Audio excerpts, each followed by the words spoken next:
Check 1, 2, 3. Check 1, 2, 3.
Check 1, 2, 3. Check 1, 2, 3.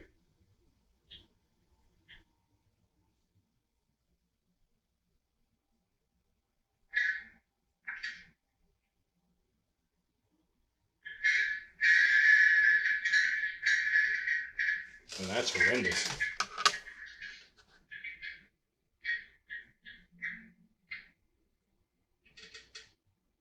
Check 1, 2, 3. Oh, there we go. 1, 2, 3. There we go. Oh.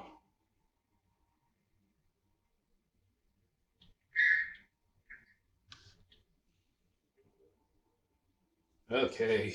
Whew. I almost thought something was going horribly wrong with my microphone. Welcome, ladies and gentlemen, and all those in between. Welcome back to Spartan923 Gaming. I am your host, Spartan923, aka Firehawk5150, aka Lucas, and we are back in Hardspace Shipbreaker. So for some of you who know, I have ADD, which sometimes causes me to hyperfocus on stuff. And recently I've been hyperfocusing on a topic that kind of popped up a day or two ago, and kind of been doing a lot of research on it. Before anything, I just want to say what is associated with this is that I am going off of the sources that I've found. So if there are opposing sources and there's actual factual differences from what I'm saying to what actually happened, I am more than willing to admit that I am incorrect. Also, I am not a professional in the field of what this was involved in, so do not don't assume that I know what I'm talking about. I'm going off, like I said, I'm going off of research that I've done from several different sources, and I'm going off of the most repeated and confirmed information that I can find. And lastly, the subject matter that I will be talking about is a bit grim, tragic, and graphic. So there's a reason that we are a 18 plus channel. I do not enjoy talking about stuff like this, but it's part of the situation, and unfortunately part of the description as to what happened. But with that, I'll get more into that once we're in the game. So just a reminder, we will be back on Saturday for Monster Hunter as we get into Sunbreaker. And then Tuesday, we will be back in Astroneer. So yeah. So excited about that. So other than that, I've got nothing more to say. So let's go ahead and get on into the game.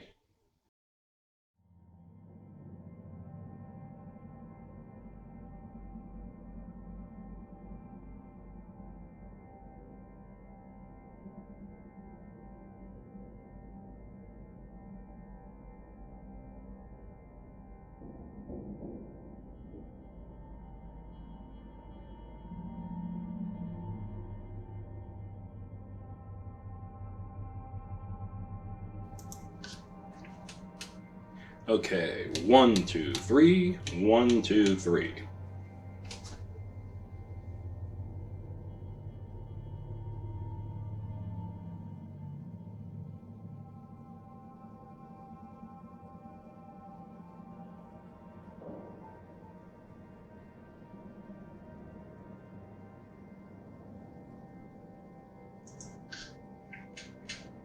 Okay, 1, 2, 3, 1, 2, 3.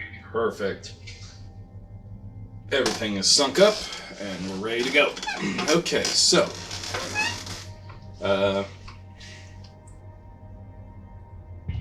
career. Get ourselves up here. All right, so the subject matter of what I'm going to be talking about kind of does correlate with what we're doing in this game in a way, not exactly. It does have to correlate with the idea of being in a very hazardous, very dangerous job, possibly, or as from what my research has shown, the most dangerous job in the world, hands down. 46-52. Lynx would like to share the following inspirational message. The greatest reward in life is the chance to work hard at work worth doing.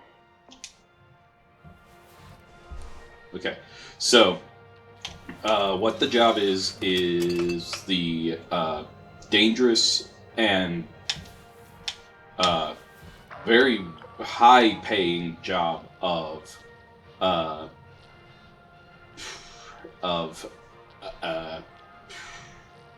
saturation diving. Now, for anyone who doesn't know, saturation diving, and this is what I've heard. I'm going off of what I've heard. So if I am incorrect, feel free to correct me. I am more than willing to say yeah, absolutely. So saturation diving is a type of diving where you are kept at pressure of where you're working. So mostly what this is for is deep sea oil rigs and stuff like that. Where you will be like thousands of feet below the surface in pitch darkness and anywhere from like several atmospheres of pressure around you. So what they used to do is they would descend you down, you'd work, and then you'd spend like several times the amount of time you worked getting back up to the surface because you didn't want to get decompression sickness, or the bends as people know it. So they developed a system that the divers are put at pressure in a habitat to the pressure of what they are going to be down in the dark. And then they will live in that habitat until their work is done, which could be months. I mean, almost like several months. Sorry, I'm going to continue the game.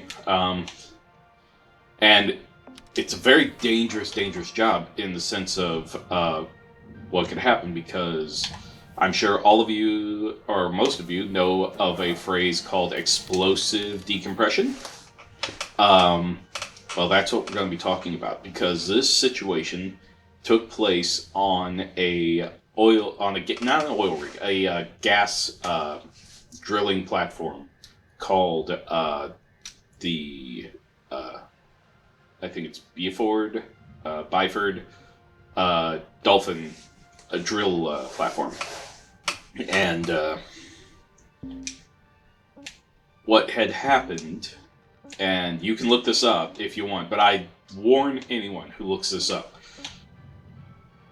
there is a complete and total report as to what happened, including pictures. And I will say that the one thing I regretted about my research was that I found pictures.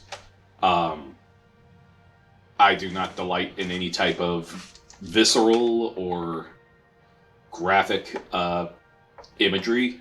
It actually took me heavily by surprise and kind of shook me a bit. So, which is probably why I'm talking about this, just kind of work it out in my system. So, let me start from... I'm not going to be able to do dates or anything like that, because I can't remember anything that long. But I will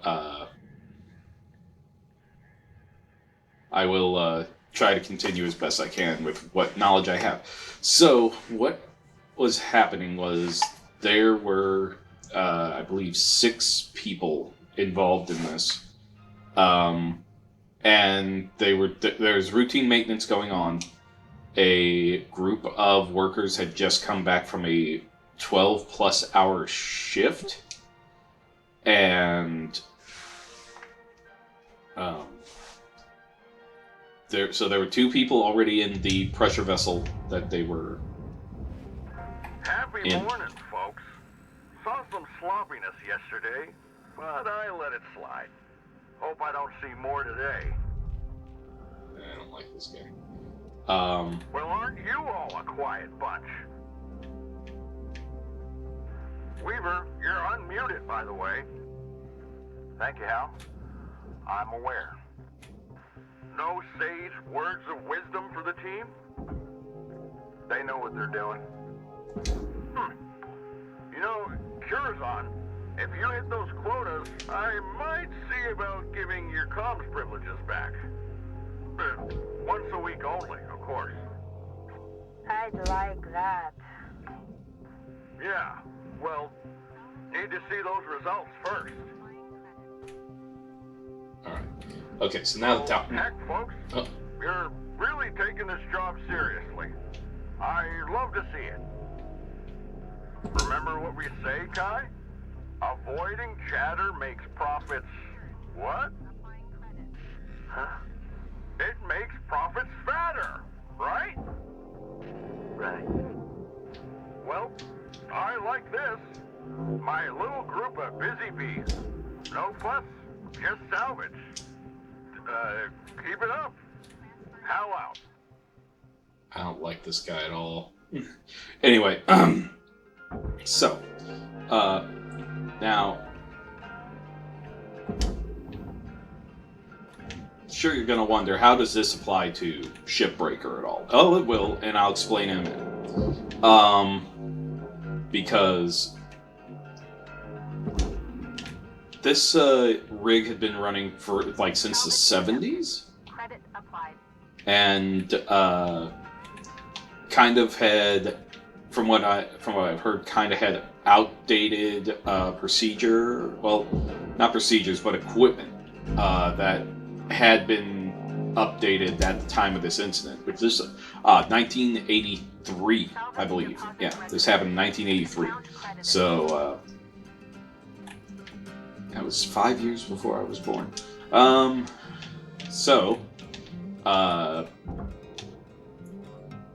As I was saying, 2 guys had gotten back, and 2 guys were actually asleep, that were going to be on the next shift. And what had happened is, how this system works is that they bring up a diving bell, which keeps the people at pressure, and allows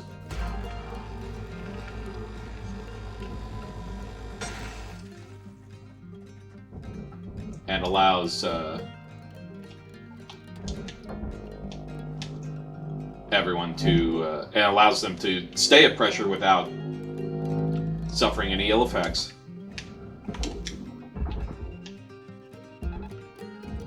And to enter the habitat and all that. So, the way that this thing works is they lift it up from the ocean floor and connect it to the habitat, and then the people inside get out and then enter the environment, seal off the doors, and then pressure is taken out of the diving bell, and the diving bell is removed. So, and it's a process they have done hundreds of times. But this is a area that's loud. They have been working long hours, and they actually do not really know the cause. They do not really know what circumstances led to the cause of the incident, but as they are getting in, the outside crew, pretty much the people who handle the diving bell and the stuff for the divers themselves, they are the dive tenders is what they're called. They are responsible for getting them food, getting them resources, sending out their mail, stuff like that, and getting, of course, everything ready for the dives. So, the dive tenders are currently outside, and from what they say, one of the dive tenders went to a clamp, and upon removing the clamp, a catastrophic release of pressure as to the amount being, it went from 9 atmospheres of pressure to 1 atmosphere of pressure instantaneously. Now, for anyone who knows about how a pressure change works, it's extreme sometimes. You usually have to gradually work pressure to keep it balanced and keep it from destroying itself, because if there's a huge release of pressure, of course, every action has a reaction, and in this case, it was a massive reaction. So what happened is, at the moment that clamp came off, the person who removed the clamp is struck by the diving bell, killed instantly, and pretty much torn to shreds. The other tender is then ended up partially crushed by the diving bell and is found under it, partially under it. And I don't know if it would be unfortunately or fortunately, would end up being the only survivor of this incident of the 6 men. Something just flew past my head. Oh, there it is. So, so if it's this bad on the outside, imagine the inside. Because in this instantaneous reaction, the reason a decompression tank is a decompression, let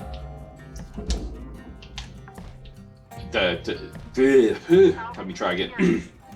The reason for the pressurized environment, all that, is to keep the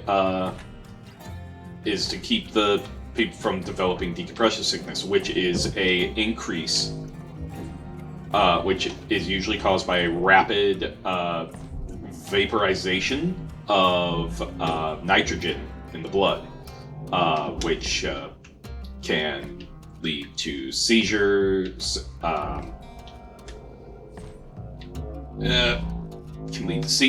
Horrible joint pain,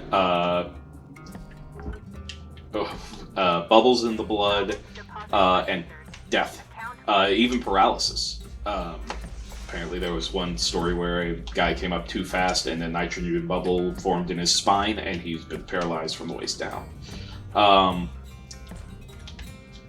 Anywho, so this happens. So at the moment that this happens, if you think coming up just a bit too fast, is that now this is happening in 0.01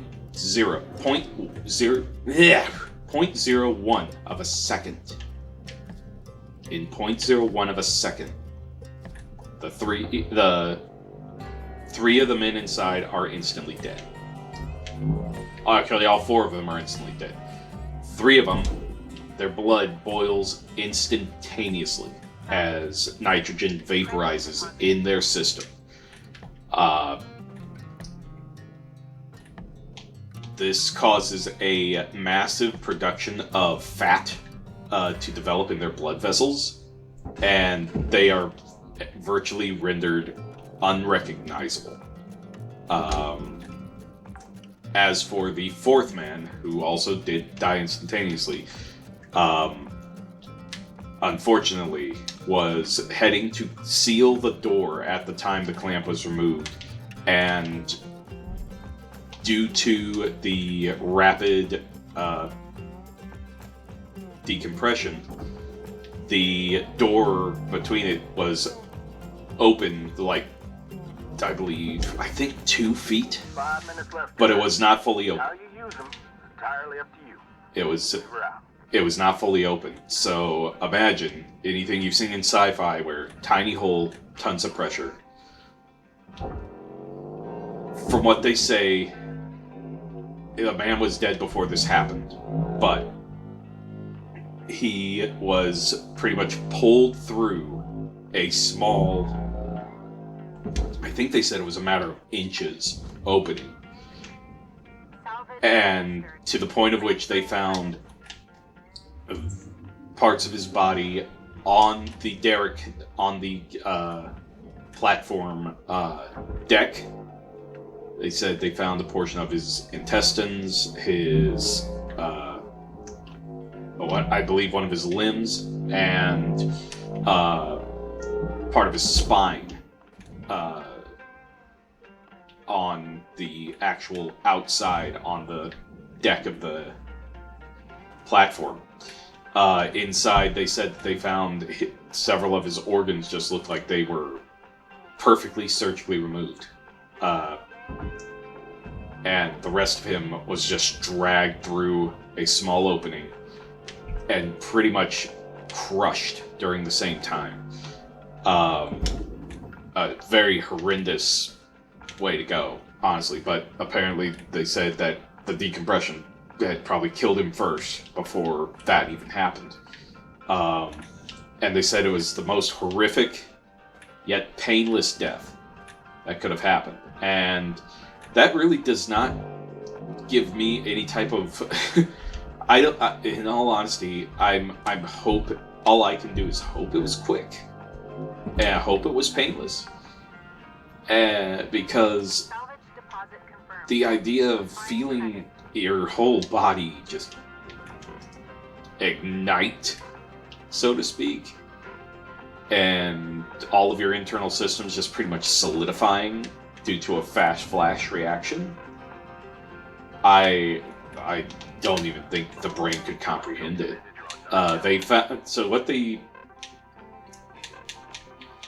They ended up finding, like, as I said, they found just hardened fat in the blood vessels. They found nitrogen bubbles in the brain. They found bullets on the eyes and on some of the body parts, just like boils on them, and of what they could find. They said that the thing is what kind of the one thing I looked at when I looked at the report is everything that talked about this situation said that the men inside were unrecognizable by the end of the whole thing. Yet the report shows their bodies, and their bodies are actually there. I mean, it looks like their faces have been pulled to their skulls and stuff. I'm not even going to describe it. It's terrible. If you want to look that up, you can. I do not feel that would be a wise thing to do. It is just very graphic, and they even show. 1 minute left, Cutter. I'd say get a move on, but you know that already. it's just, I can't even describe how terrible it is. Processing object. Applying credits to account.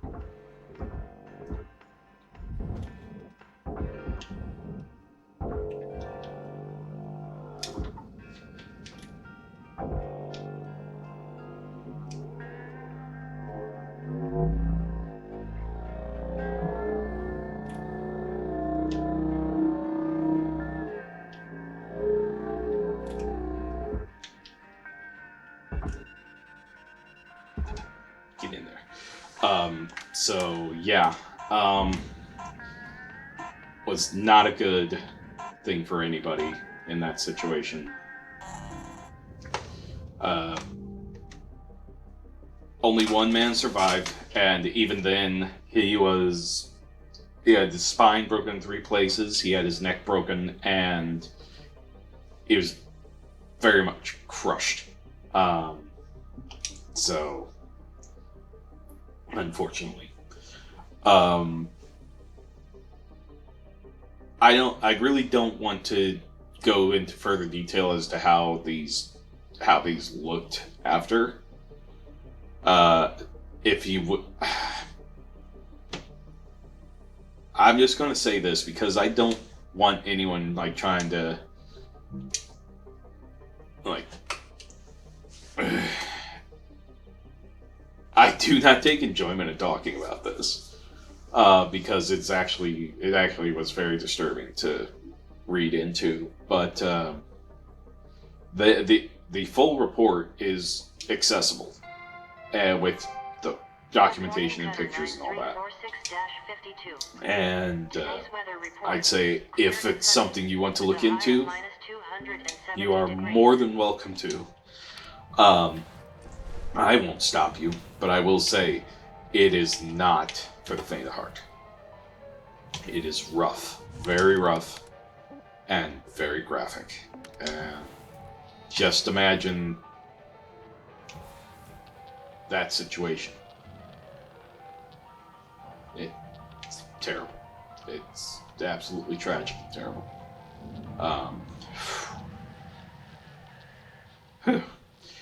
But, so, down the road, of course, the families wanted compensation for the loss and all that. The company were just blaming it on carelessness of the employee to avoid a payout. And eventually down the road, the families challenged it and ended up getting the payout that they deserved, in my opinion. Because they found out that the equipment that they were using was drastically out of date, that it had been updated, the other places had updated the system. Another glorious day in the employ of Lynx.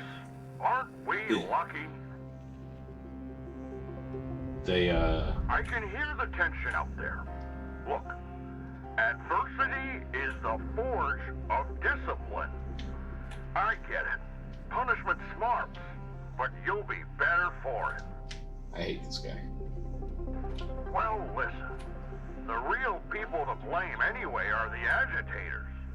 Reckon a perfectly good thing for everyone. The union didn't take my comms privileges. No, that's true. That one's on you. We all have to take personal accountability from time to time. Well, I'm gonna go make a brew. Let's make strong decisions out there today. Yes, sir. Raw material deposited. So, the families did end up getting reparations for pretty much company negligence. So a bit of justice was served, so to speak. But the thing is that a lot of these companies at the time were just driven by how can we get the profit faster? How can we get the profit faster? How can we get it faster, quicker, and damn the expense or damn the people. So they had these guys on several hour shifts, like several, like massive hour shifts, like 12 plus hours constantly. The tenders outside could have been sleep deprived and unable to hear correctly, and it's already a deafening environment working on one of these places, so something to that effect. They misheard something, but unfortunately, since the man who removed the clamp was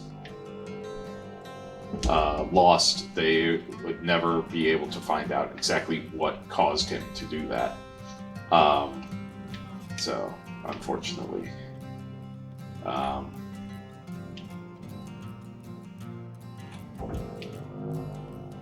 Yeah, so that is the Byford Dolphin incident.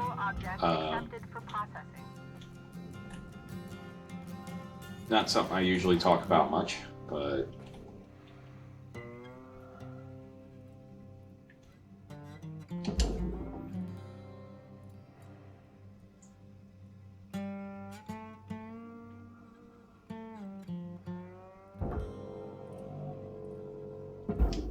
yeah, bit of a dive into some dangerous jobs.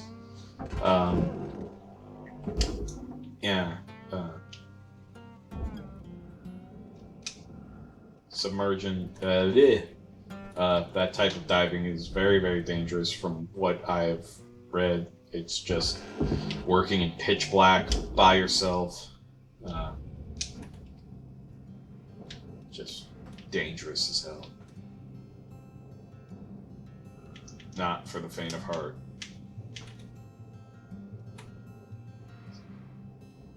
I would never wish it on anyone unless they are real professional.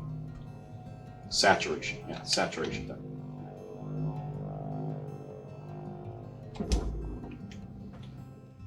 Oof. Material accepted. Credits transferred. Kind of myself out there a bit. Got myself thinking very heavily.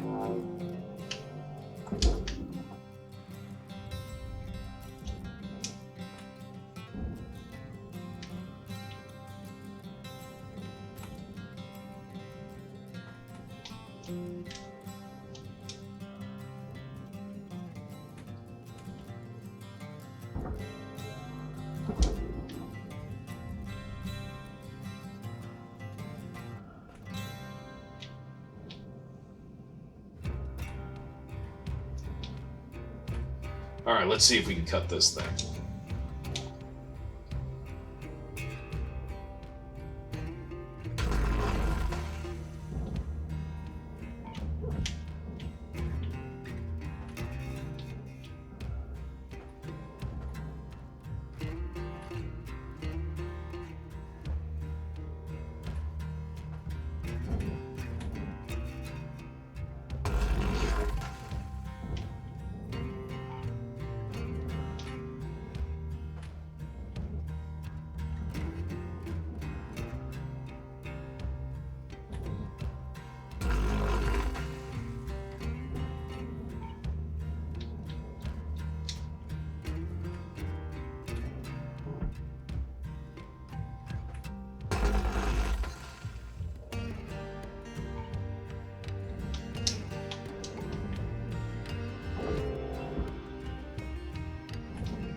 Deposit accepted.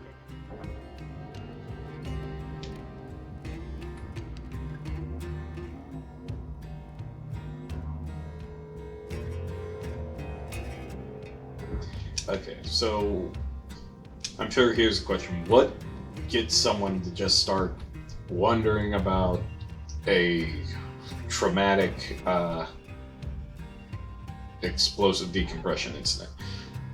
The thing is that it's not really something I go like looking around for. It's mostly in passing or something. I'll hear something and then I'll just be like, well, what was this? And then I'll just start looking into it. And if it intrigues me, I start looking into it really heavily. That's why I call it a dive, is I just start diving into information, trying to figure out everything I can about it, because I'm just interested. It's nothing really beyond that. It's more out of curiosity than anything that I start doing these deep dives into stuff. So yeah. Object accepted for processing. Credits deposited. Salvage goal reached. Rewards assigned.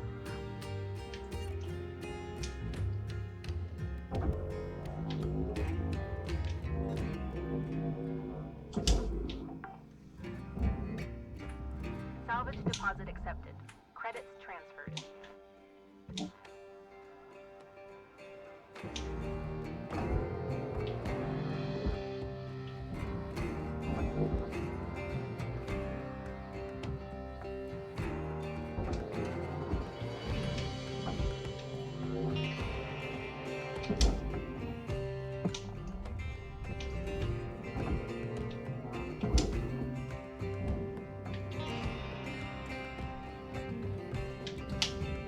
Material accepted.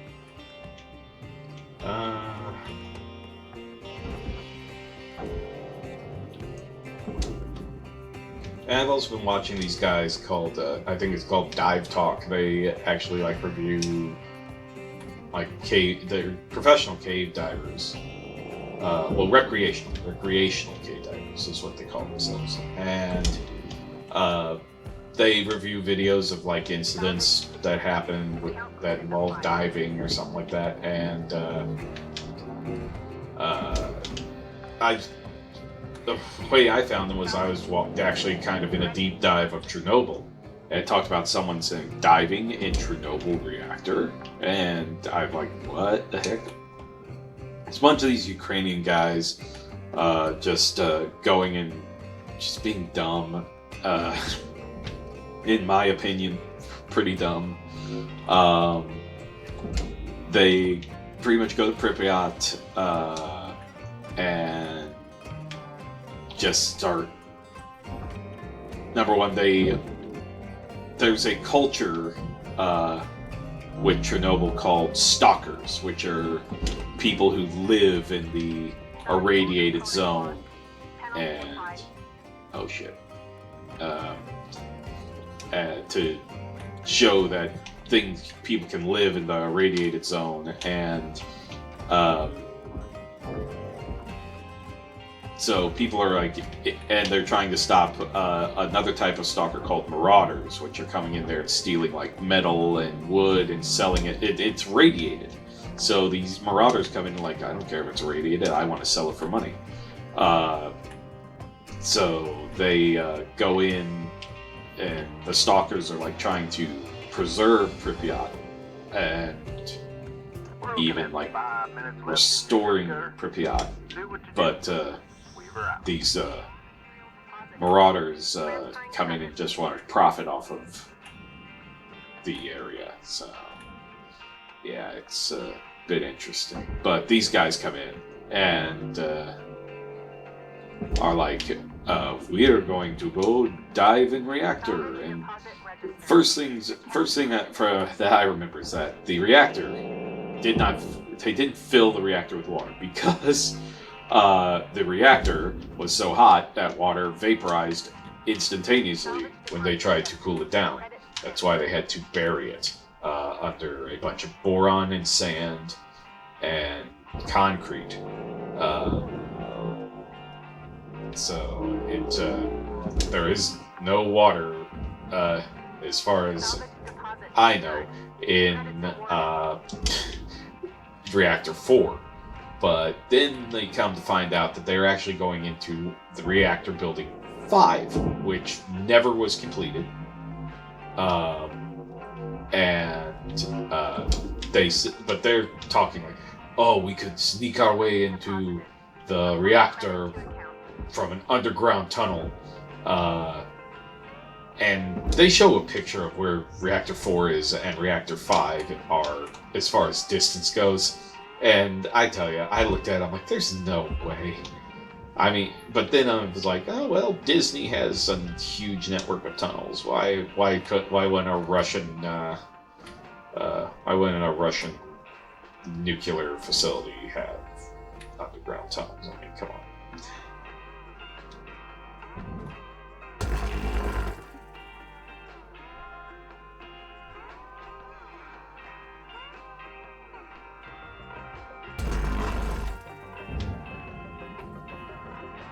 Okie oxygen. Go, go, go, go, go. Okay. Yeah. Actually, the guy who, yeah. Yeah, the door in the habitat was jammed.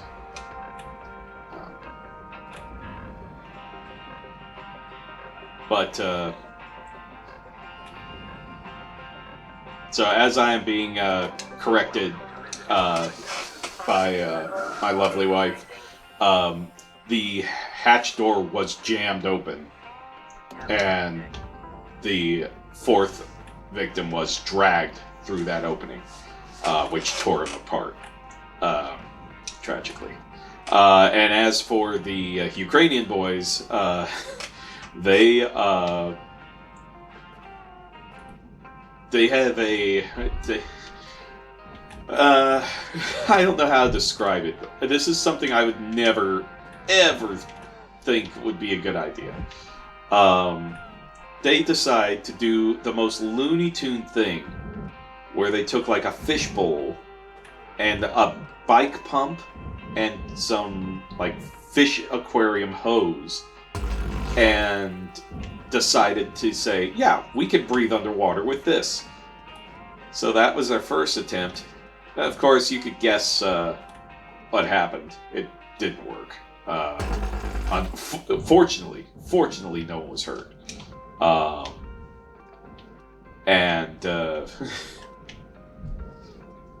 But shortly after that, There's 1 minute left on the clock, Cutter. but also during this, they were in tiny inflatable boats under the fifth reactor, which, of course, as I said, the fifth reactor was never finished. It never operated. The Chernobyl event happened before the fifth reactor was ever built. And so there is no reactor there, but it is radioactive. So... Salvage deposit confirmed. Applying credit.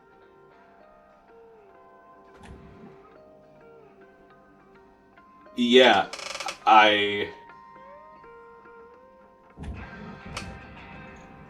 depending on your demeanor and stomach for things, it's a matter of preference on those pictures. But I will say, I find it interesting that some people say that they were, like, tore up beyond recognition and all that. It just... But of course, a medical journal has a lot more graphic stuff than an autopsy, usually. So...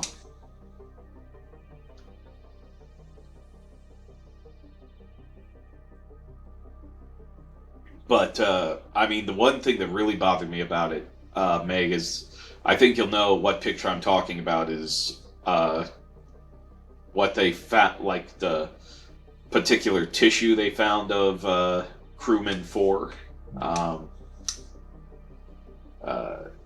Just kind of really disturbing they found that. Yeah. That's why I take most of this with a grain of salt, because some people say that they were unrecognizable, Override genetic backup but complete.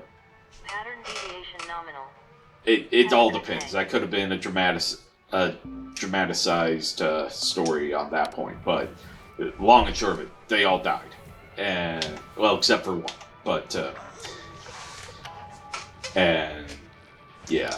So it's still a tragedy nonetheless, and it just goes to show the dangers of that job Yeah, according to the photos. But there again, the decompression, I believe the habitat was also crushed too. But with those photos, the habitat looked intact. So there again, I'd really want to read a bit more into it on that. But anywho, as far as the Ukrainian boys and they went in the fifth reactor, which is in the fifth reactor building, which the basement is flooded. So they're down there in like little like swimming pool rowboats, and this is filled with rusty rebar and metal. I mean, everything from Cold War era Russia is in this thing, like heavy metal stuff. It's ridiculous that they're trying to do. And there's popping holes, and they're trying to tape it while they're paddling, and it's just terrible. Profit report's looking good, folks. I think things are really turning around here. Joseph, when I leave, eventually, what are you gonna change to keep profits up like this? When are you leaving? When this team gets its respect for the company back. Which, at this rate, seems like never. So, what do you say, Joseph? Well, truth be told, I don't think I could ever do what you do. Hal. Well, that's your problem right there. Maybe.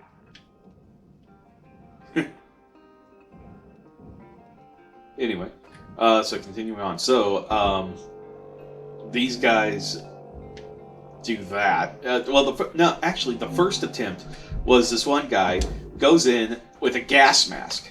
I mean, literally a gas mask.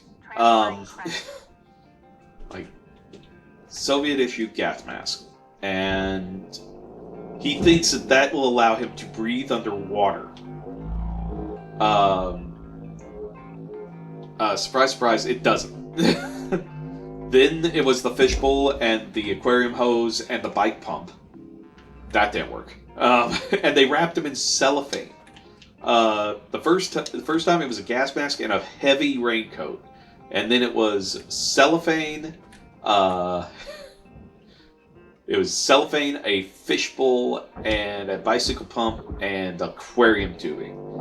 And then the third attempt of them trying to do this, they go to a sporting goods store. And this just goes to show, like, the laxness of, like, training for diving needs and stuff like that. It just goes to show how it's really different in other countries. So before you can, like, before you get like tanks, like certified tank fill-ups and all that, you have to be a certified diver. At least here in the United States, you have to be a certified diver. These guys are obviously not certified scuba divers. Secondly, you also have to have a certification to dive inside places, which again, these guys are not certified divers. So they go to a sporting goods store with an old scuba tank and try to get it filled, to the point of which the oldest compressor that the company has looks like something out of the early, like from the 50s or 60s. And the guy at the store says, "I'm sorry, your tank is too old for this compressor." And that's saying something right there. You bought an air tank that's too old for the oldest equipment that the guy has. So it's going great for these guys. So you'd think that'd be it. That'd be the end, right? No. The guy says, "I could rent you equipment." And they said, and they of course say, "Well, we're not certified." The guy in 5 minutes gives a tutorial as to how to operate and run a mixture tank, a free-flowing scuba diving tank, to a bunch of guys that are going to use it to swim into a reactor, so to speak. And I'm like, oh god, that's just, why would you, and of course they aren't telling the guy what they're going to do with the thing, because, of course, this guy would be like, well, no, I'm not going to let you take my equipment and do that. That my equipment that I'm renting to you.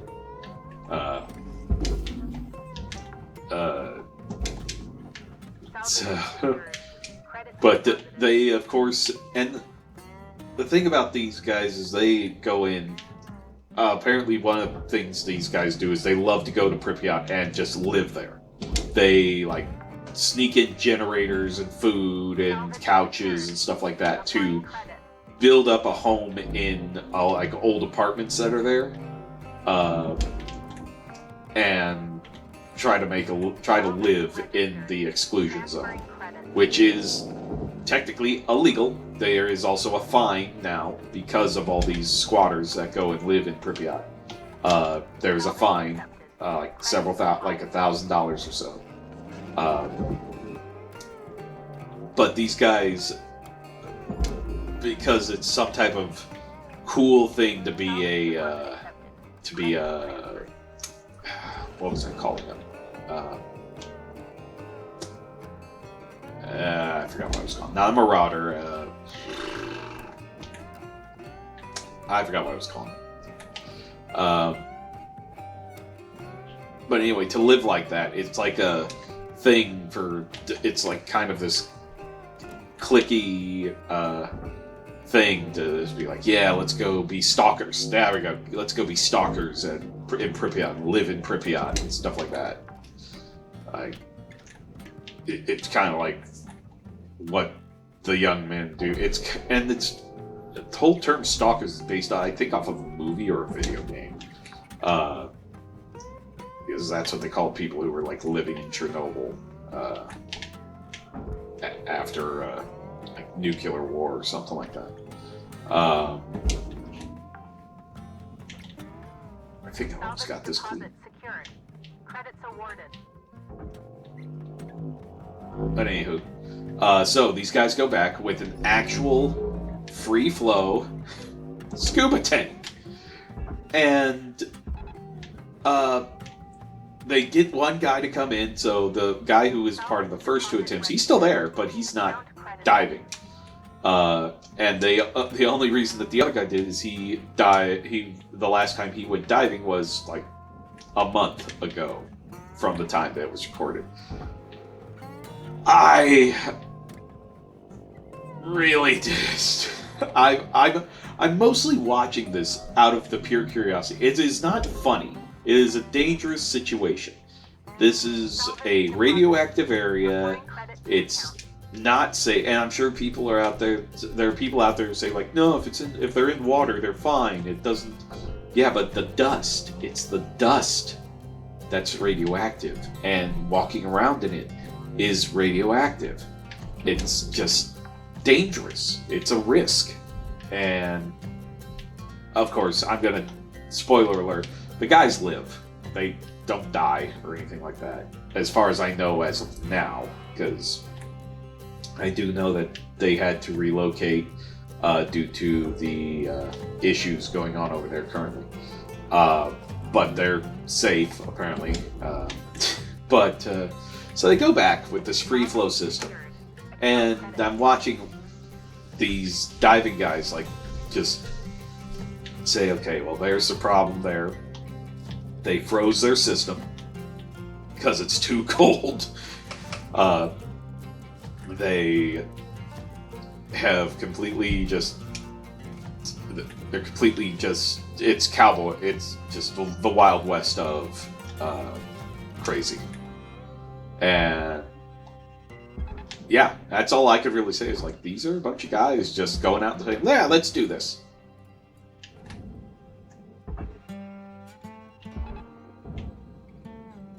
And I just honestly look at it and go, my God, really?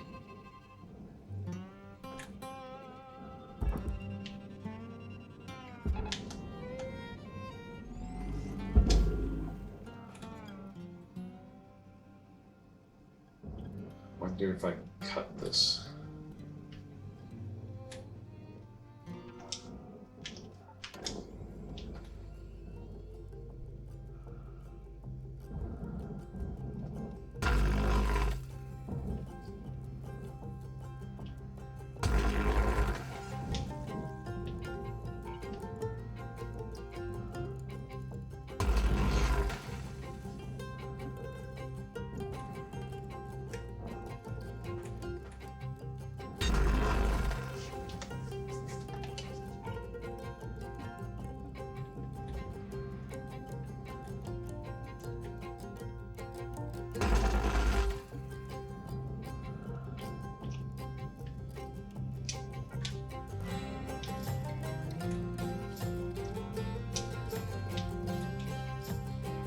Let's see if I can try to tag this line.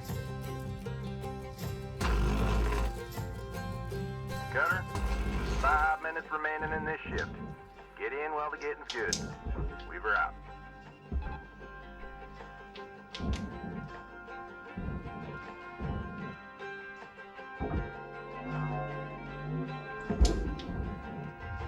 Raw material accepted.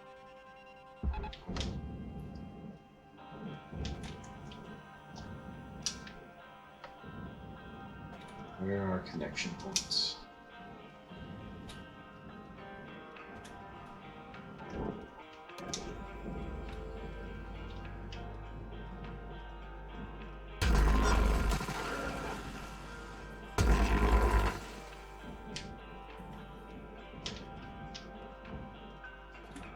There we go.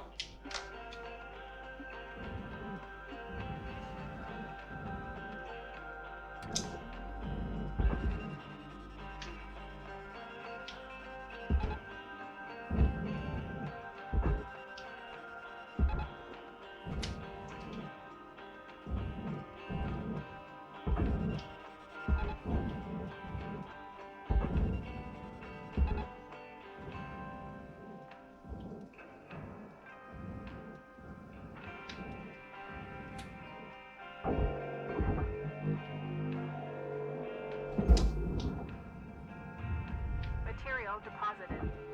Account credit applied.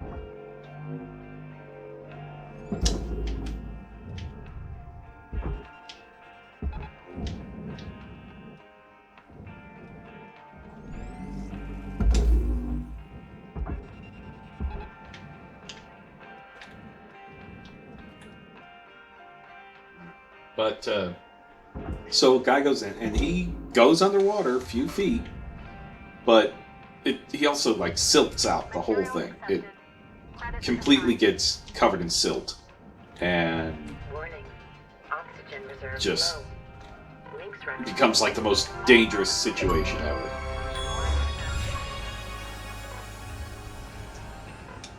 So, and then, of course, they're underground. They have, like, a conspiracy theorist with them the entire time who's, like, asking all these dumb questions as to how the radiation is going to brainwash them or something. And he's, like asking all these dumb questions. And they bring this other guy who's kind of a little bit of a, I think, kind of a guest along with them. And it's like, you guys seriously got me irradiated?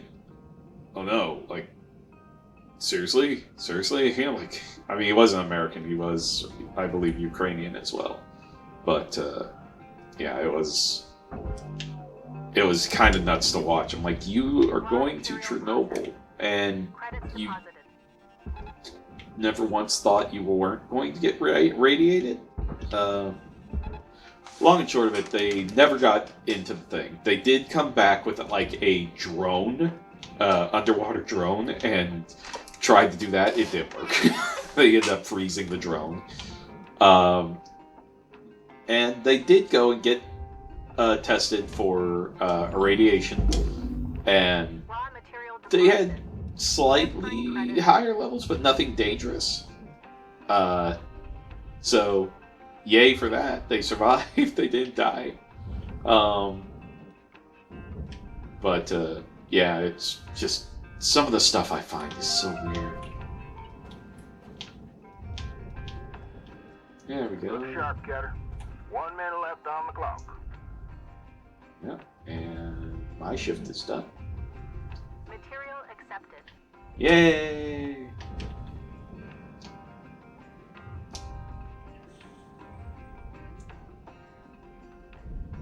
So, what else can I talk about?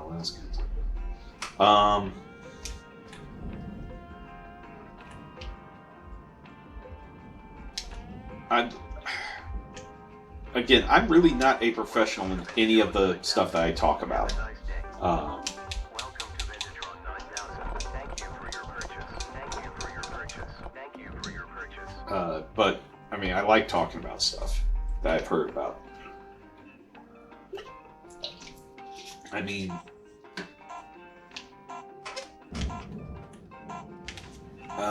there was a story about a guy who, I mean, this deep sea dive stuff, so it's kind of weird. Destroyed. Yeah, it's supposed to be destroyed. I was supposed to destroy it.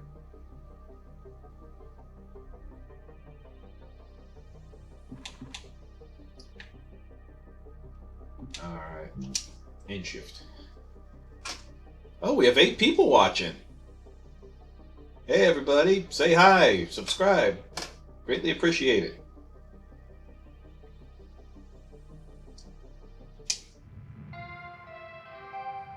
Good morning, Shipbreaker. Don't forget to check us out on YouTube for our VOD. Shortly.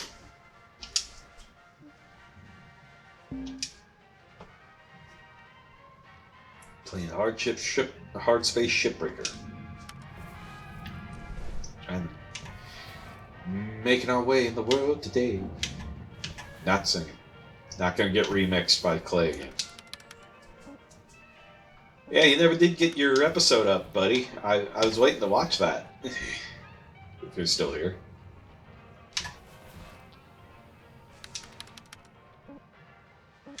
I got a sticker.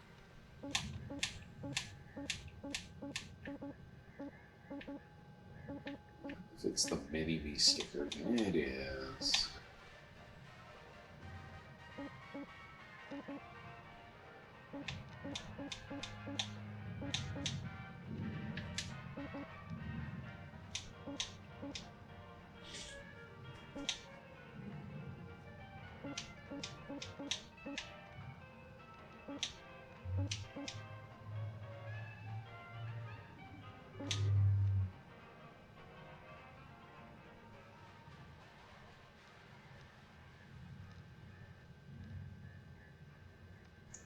Doesn't mean you have to remix it, dude. You could just let it go.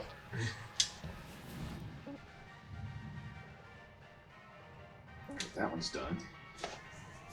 Let's see. What do we got? Ooh, another ghost ship, but it's a javelin. Those are huge. I want to try to get some quick ones. I don't really have to be too particular.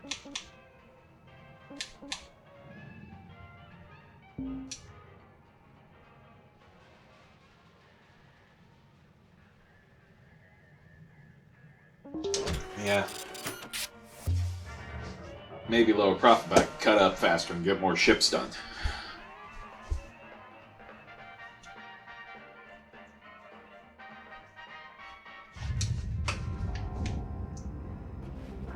There's my team. Hope you're all rested and ready. Let's push our output even higher today. I don't like you. Identify, quantify, solidify. I don't like you. Yes, sir. Good I man, don't like Kaido. Seeing some real progress with you, bud. Thanks. You too, 52. Nice work out there. I want to Now, hurt him. Killazon, for someone who's been at this for so long, I expect more from you. Oh, you do, huh? Why don't you come on down and give me some pointers in person? How about you can the attitude and do your job? Come again? Nothing, sir.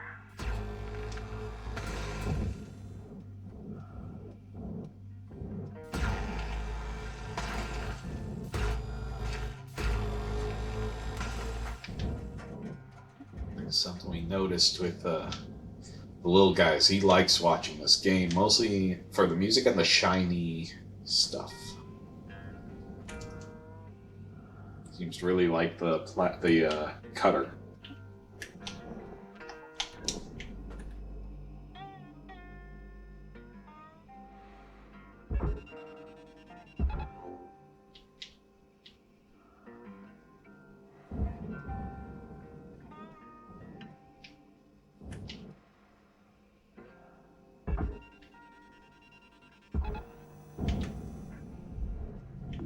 Valuable object processed. Credits awarded. There we go.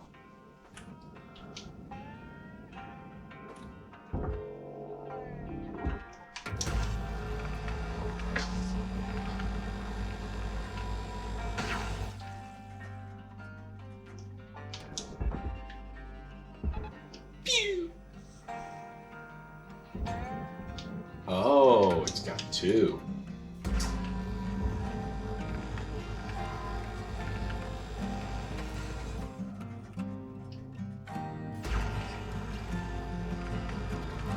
Hanging on kind of part. Salvage deposit confirmed. Applying credit.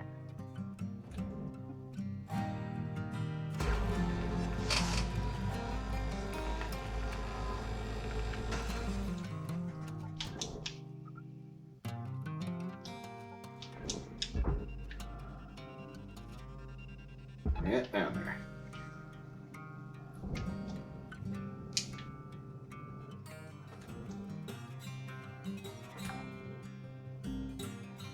Salvage secured. Credits deposited.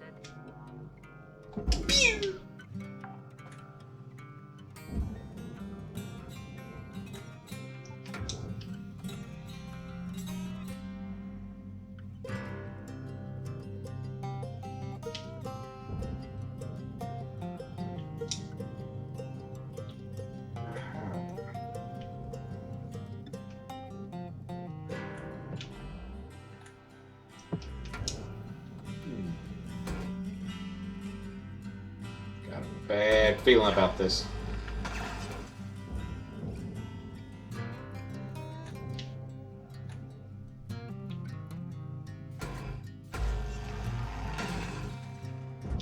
Oh. See, that's interesting. No pressure.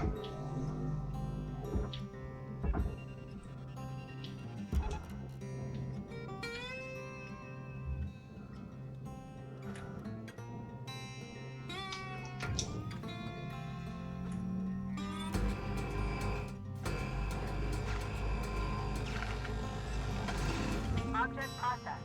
Transferring credits.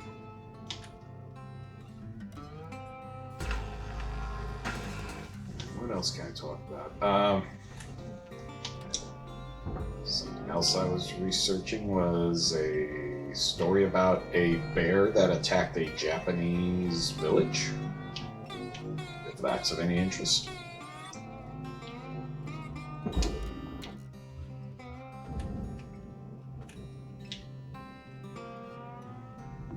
Valuable object processed.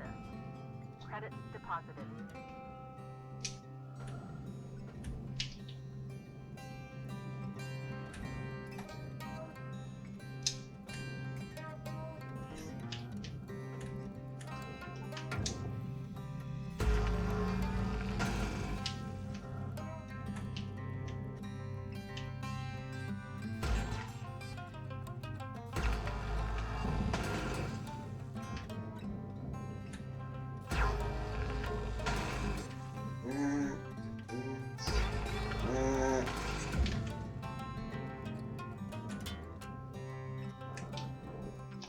This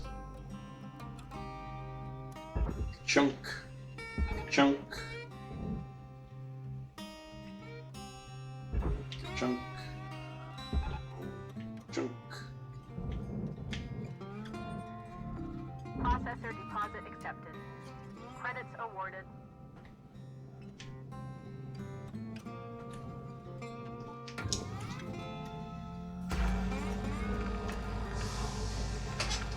Yeah.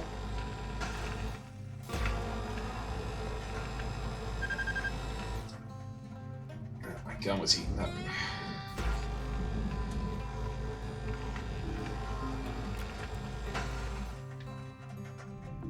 Processing object. Applying credits to account.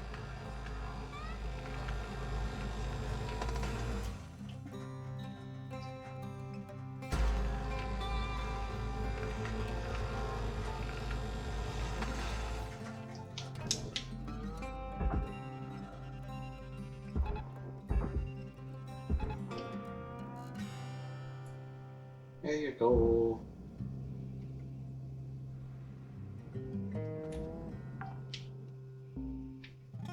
Salvage secured. Account credit applied.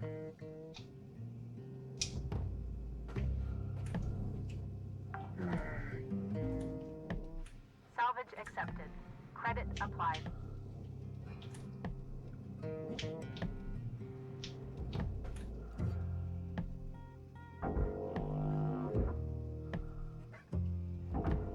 Give me that ladder.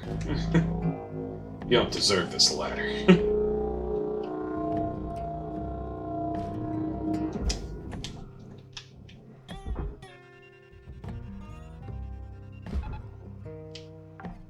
There we go.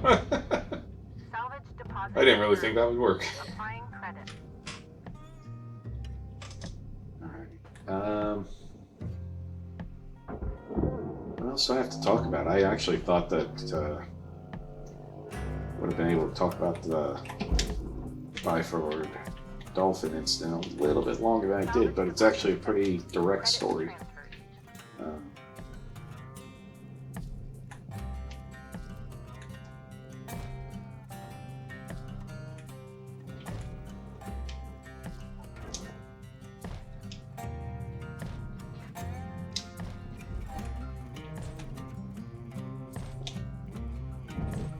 Alright, yeah, so I talk about explosive decompression and I'm about to do this.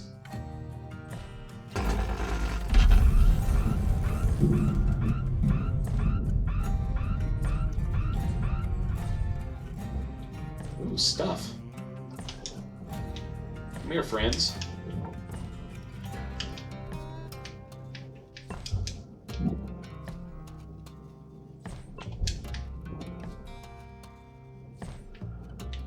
When I get my car, my rover thing back.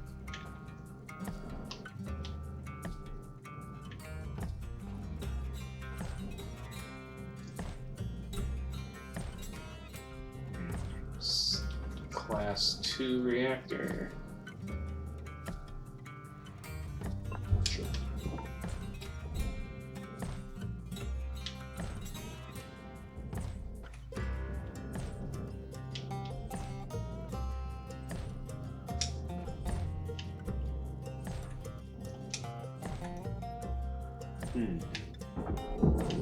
Out of my way, chair. I'm about to do a surgical cut here.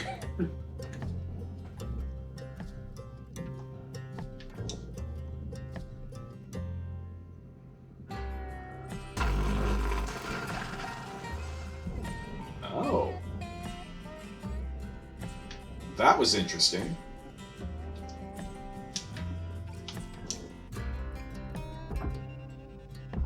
You got 5 minutes remaining in your shift, Cutter. 5 minutes. We were out. I was not suspecting that to go as well as it did.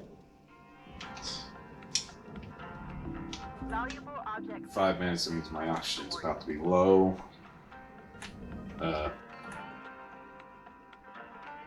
Chernobyl stories I know? Oh, I know a few. Let's see.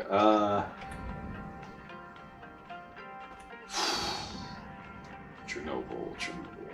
Welcome to Venditron 9000. Yeah, they. I don't think you're gonna like this one. So a lot of people wonder about how Chernobyl was able to deal with stuff left behind, so to speak. There were people that stayed behind, and of course, when there's people, there's also pets. Unfortunately, you can't just feed pets, and back then not everyone knew how radioactivity worked. So unfortunately, they had to make groups that would go out and actually hunt the pets down. Sadly, not the best story I've got. Let's see.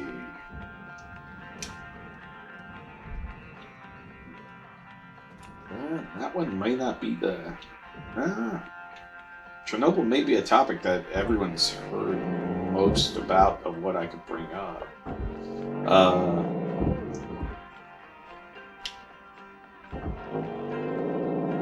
Surprising facts about the suicide squad for Chernobyl, which was the men who went into the lower levels to drain the tanks because they thought that the water would become another flashpoint when the reactor would melt through and would cause a hydrogen explosion. So they sent some guys under the reactor to pretty much drain the water. And the interesting thing was, these were just guys that worked at the place. These weren't like soldiers or anything like that. They were just 3 regular Joes that were like, hey, if we do this, we save millions of people. Yeah. Like, yeah, pretty much. Like, okay, we'll do it. And the tragedy of that is that the government at the time never recognized them for it. Never, like, officially or respectfully, like, compensated them for it.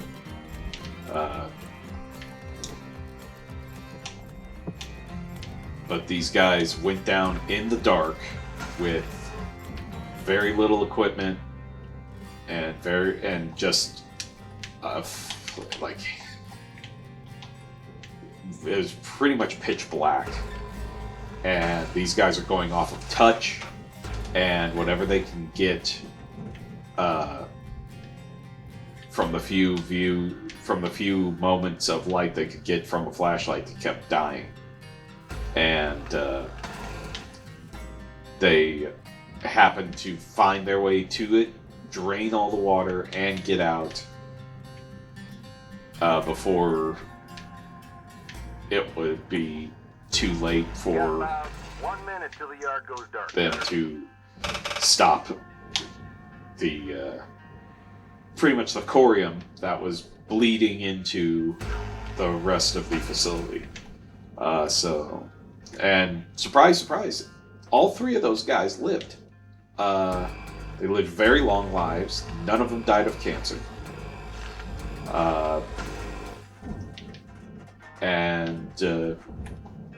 Just the unfortunate thing was the Russian government never fully showed any appreciation for any of the liquidators, so to speak, soldiers and miners and all that. I mean, very few reparations or anything was paid out in thanks to what those people did, and it's very sad, very tragic, because those people are heroes of their time, for sure.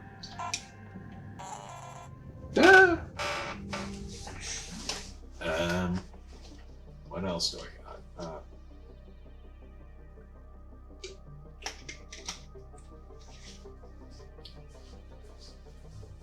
This one's just kind of random, but they do say that some of the deer in Chernobyl glow.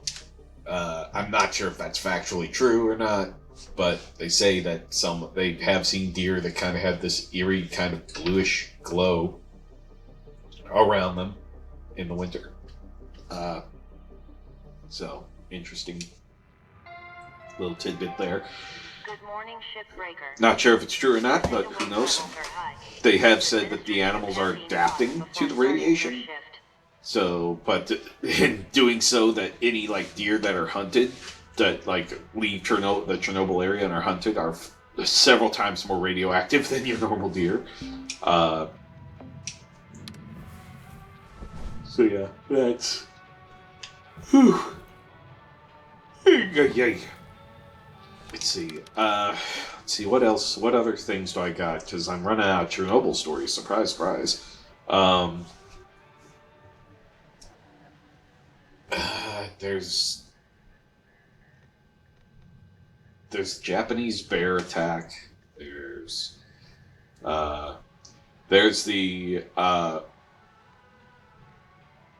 first nuclear reactor, the first ever nuclear reactor incident that happened in the United States. And no, I'm not talking about 3 Mile Island. I'm talking about a totally different facility. I can't remember the name of it. I can talk about that one. Yeah, you look into Chernobyl, you start seeing when all the other incidents happen for different nations of how bad their nuclear stuff went bottom up. So, which it's kind of sad because nuclear power is technically very safe. It's just at the time people did not want to maintain it properly. That's why it's led to several instances of just very bad policies and such.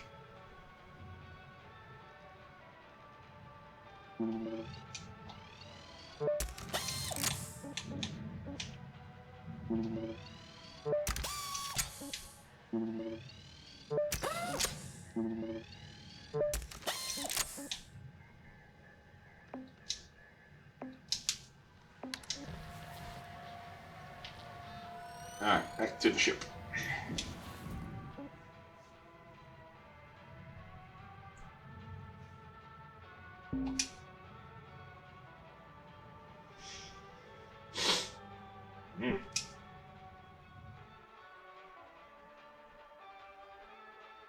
Let's see.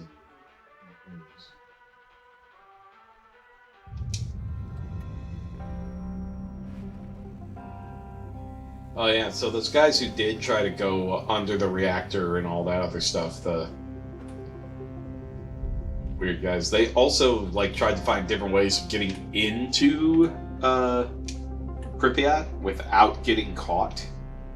The first time they went in, they went in via a tour and ran away from the tour, which I think is rather dumb.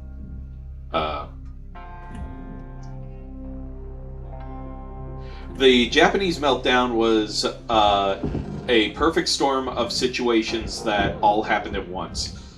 The Fukushima one was a result of a building that was meant to, they said it could handle, they did say it could handle, let's see. Actually, there were 2 instances of nuclear problems with Japanese stuff. Are we talking about the nuclear incident that happened that caused the guy to be kept alive for several months beyond what he was supposed to be kept alive as? Or are we talking about the Fukushima one where 3 reactors melted down?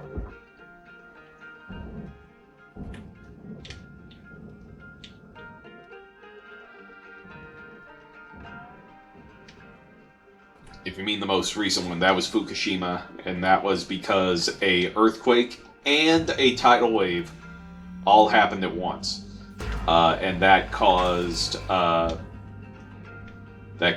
several malfunctions, which caused the 3 reactors to overheat and to melt and pretty much melt down, causing them to form corium. And that's pretty much what happened. And then, of course, water hit them and boom. But luckily, the Fukushima one was a bit more contained than Chernobyl was. Chernobyl had no containment facility around its reactor, which is why it blew its top off and caused such devastation, where Fukushima, there's minimal radiation problems, but nothing super, nothing that compares to Chernobyl. As for the other incident, they had a plant that made plutonium and stuff for nuclear reactors. And what happened there was they weren't mixing the stuff in the proper procedure. Instead of using the actual mixer, they did it by hand. And yeah, that sounds ridiculous, but yes, they did it by hand. And these guys end up pouring enough of this mixture in that it causes a criticality state, which is where the electrons and everything cause fission or fusion. I believe fission, and causes total criticality, which is the big blue flash and a pretty much nuclear reaction. And what happened was two of the guys got very, I mean, it was not it wasn't like, oh, I got flashed with radiation. No, this was massive amounts of radiation. Like massive Roentgens of just, oh boy, I can't even remember the numbers. But the guy who got the most, surprisingly, seemed to kind of bounce back from it. And but he was like, I mean, what happened was as soon as it happened, the alarm went off and everyone ran. The guy who got the most ended up going to a closet and passing out because of how much radiation he had gotten.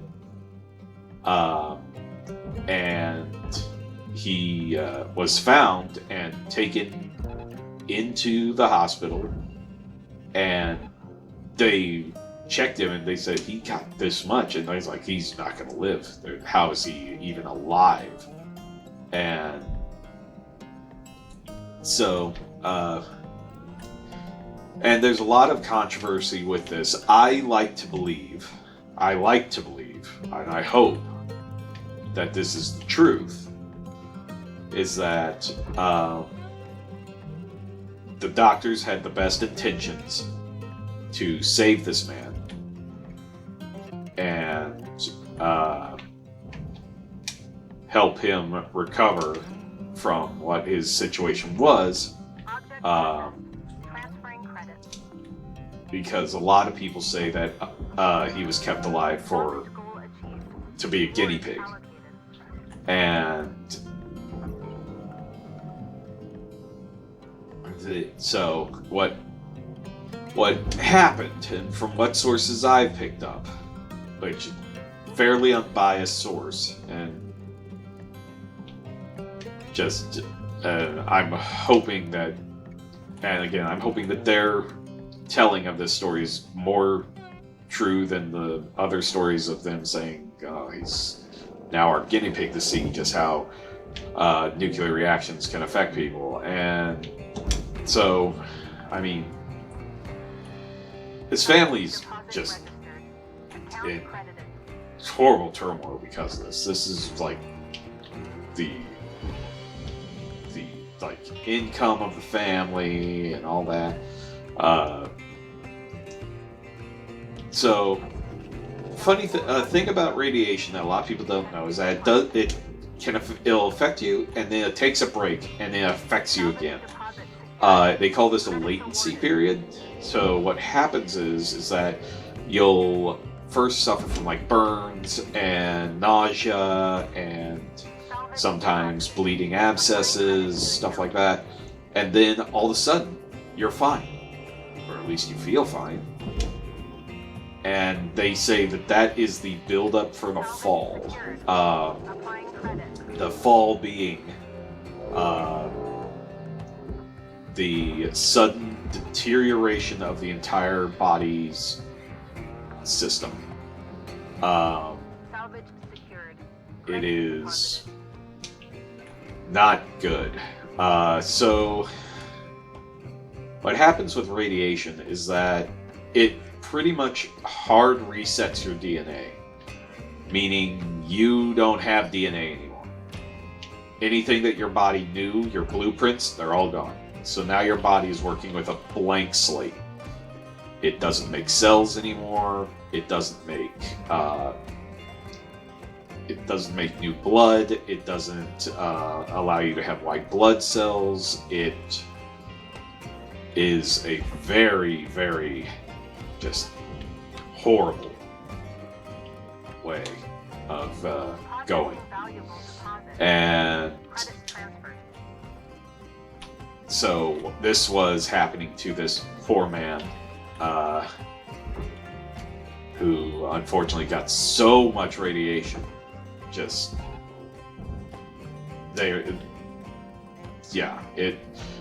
it got to the point where his skin was peeling off. They couldn't keep fluids in him. They had to bandage him just to keep his fluids inside. It was horrendous. And of course, people are saying it's inhuman to keep this man alive. Why are you even doing this? You should all be ashamed of yourself for even allowing this man to live. And it did get to a point where they said to the man, because he was in excruciating pain when the big part of his radiation sickness kicked in. He just constant pain. His nerves were dying. Just horrible. And it got to a point where they said, we would rather you be comatose so that you aren't in pain constantly. We'd rather you be unconscious than you be in pain. You got 5 minutes left. And the man agreed to it.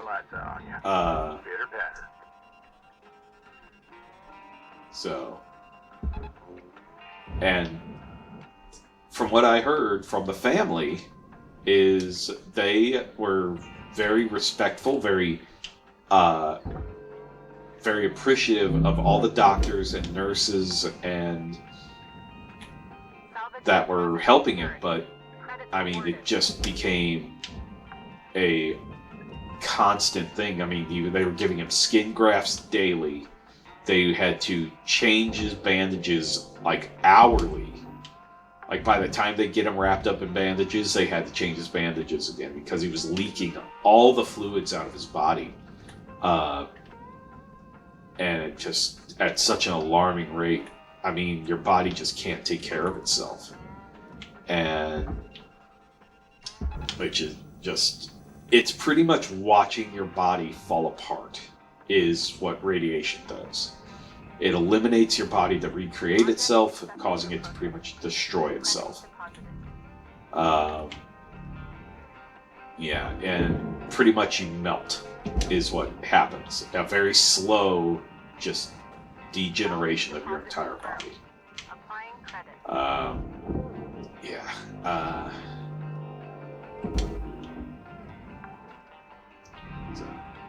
I don't have and as far as Fukushima goes, I don't have any insight stories of particular people or anything like that. I just know that there was an earthquake and they're like, oh yay, and then all of a sudden they're like, oh good, it's over, and trying to get everything back up and running. Then all of a sudden, tidal wave, and tidal wave just threw off everything, and just bam, everything started going wrong. So,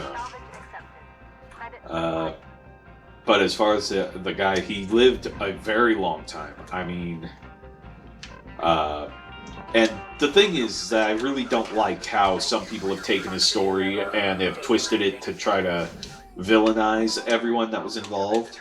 The family never once regretted the decisions that were made, and were very humbled and honored that the doctors did all they could to try to save him. I mean, there was legit reasons for them to do what they did. And they're like, if it seems that this worked before, we can do it and possibly save his life. And at that point, the family's just like, yes, let's go ahead, let's do it. And I mean, they gave them what everyone nowadays keeps wanting. They gave the family hope, and but everything was different. No one had ever seen anyone with that much radiation poison. Salvage goal cleared. Rewards allocated. So, just such an extreme case they were not ready for. And unfortunately, it got to the point where they were pretty much keeping him chemically alive. Chemically alive. Now, what does that mean? That means that pretty much everything you are doing is controlled by injections. You have adrenaline to keep your heart going. You have 1 minute left till the like end of the line, injected Eric. IV lines to keep you hydrated, other intubations to keep you fed, to keep you warm. Just it was pretty much the point of where they were keeping a body alive and not a person. And the doctors realized this, and they said to them, like, it seems like we are not able to do anymore, and we would like to put him to rest. And the thing that really bugged me about it is that people say they show a full body of this man at his worst. They say he lost a leg, that he looked like a skeleton shrunk wrapped in skin. Number one, that is a fake picture, if you ever see it, because that is actually a burn victim. The real man did not lose his leg. He did not look like that at all. It probably was very horrendous how he looked, because his skin was pretty much sloughing off. And he was covered in bandages. And so what they did, to be respectful, is they had all of his family come in and say their goodbyes. He was not conscious. He had brain activity, but they just couldn't be able to bring him out of what he was in. And then the wife stayed after everyone else left because she wanted to actually see him before leaving, and they took him off of all the machines. And it was like, if you see a picture of how they had this, the room was full of machines, just full of machines. Everything breathing for him, keeping his heart alive with injections. It was kind of amazing and terrifying at the same time, where, yeah, you could say, like, why didn't they just kill him? And, I mean, the thing is that they said that everything showed that there was a chance. And the family wanted to take that chance. So you can condemn people for all they want, but I think the truth behind all this was a family's love for a family member, and a medical staff willing to try everything to reunite this family member, which unfortunately it didn't happen. Shortly after they, well, what brought them to this point is that he ended up having 2 massive heart attacks, which now they were pretty much keeping the heart alive with injections. And they said, we're going to take him off of the ventilator and just let him go. And everyone agreed that it was fine. Shortly after the wife said her goodbyes, they disconnected him, and he stopped. His heart slowed and stopped beating. When they unwrapped him and did his autopsy, his body was destroyed. The only thing that seemed to survive was his heart. His heart seemed to be in fine condition, but everything else was destroyed. And unfortunately, that's what happens with massive doses of radiation. Is it just destroys everything.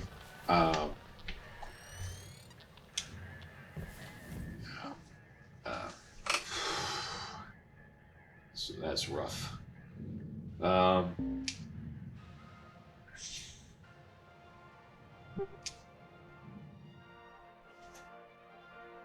And all of it because of negligence on the part of a company, like what we're dealing with here.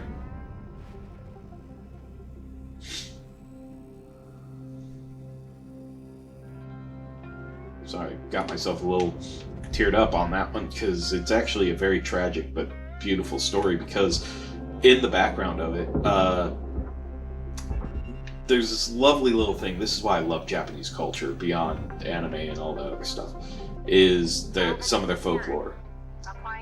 And there is a old story that says if you fold like 1,000 paper cranes and make a wish, your wish will come true. Well, I believe the son and the grandfather, while they were, because the staff were so kind and let the family pretty much live in the waiting room of the hospital, they like made it a small little like living room for them. Let the family live there at the hospital the entire time they were treating the man. And the grandfather and his grandson would sit there and make paper cranes. Of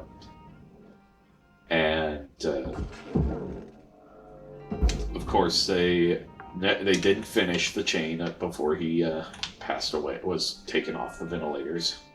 But I do believe they kept the hospital kept the cranes for a while, and in respect for the man. Is very sweet little act of hope there. I'd say if you have anything to just help you through a situation, go for it. I mean, if folding paper cranes is what gets you through it, then yes, please fold as many paper cranes as you want. It gives you some type of grasp on hope. Then go for it. If you're a religious person, pray. If you're not a religious person, pray. You don't have to be religious to pray. I can say that myself.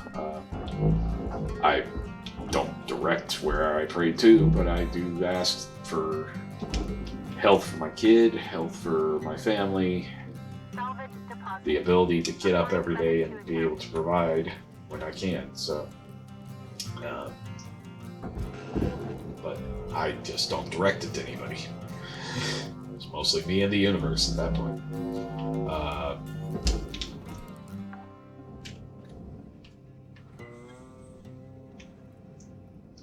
Let's see here.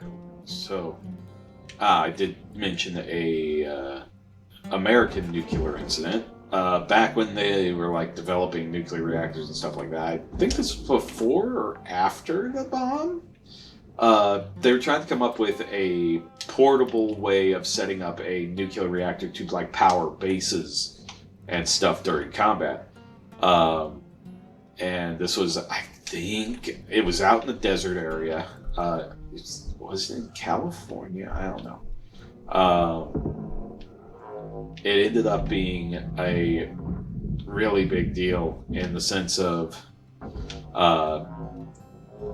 they had to manually lift the like rods, that the control rods for the reactor, to keep the temperatures from fluctuating and all that. And I'm like, you're standing over it. Then this is, of course, early days of nuclear reactors. So not really the smartest thing. So something happens. A lot of people think that there was a fight or something. I think it was just an unfortunate incident. Is the three men that were there on time, they were doing something that they needed to change the control rod, and when they moved the control rod, it happened to hit.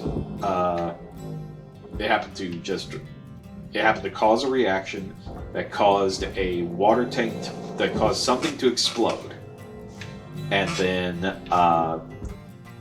detonated it pretty much blew up the facility. And unfortunately, 2 men were killed instantly. Well, everyone was killed instantly. And 1 man who was holding the control rod, you can imagine what happened, was impaled to the ceiling. The fire department shows up and they see 1 body, 2 body, and they go, "Where's the third?" And then they looked up and they're like, "There he is." So, yeah, that one was... Oof. And there was rumors like, it's like, everyone wants to put their own spin on it. One of them cheated on the other one's wife, or cheated on him with his wife, or something like that, or one of them was secretly gay and in love with one of the other ones and got jealous or something like that. There's so many stories that are made up from it that I honestly cannot try to associate any type of what I think happened on it. Is that all I can say is it was a situation that went bad really, really fast, and it was new technology with people that didn't really know how it worked, and unfortunately led to the deaths of several people. And that just happened to be that. So I'm running out of my reactor stuff. And if you're about to ask me about 3 Mile Island, don't, because 3 Mile Island is actually highly controversial, depending on where your stance is with it.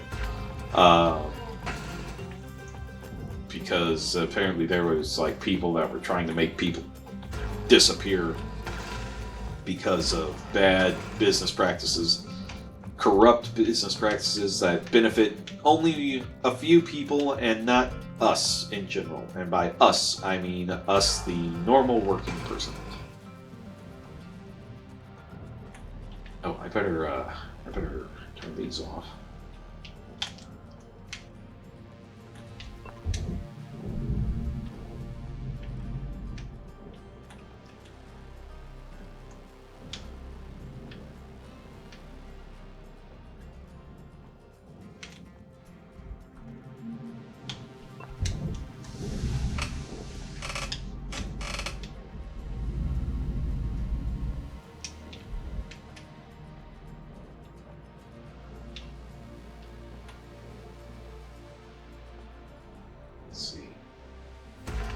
What else do I have in my stories? I mean, I could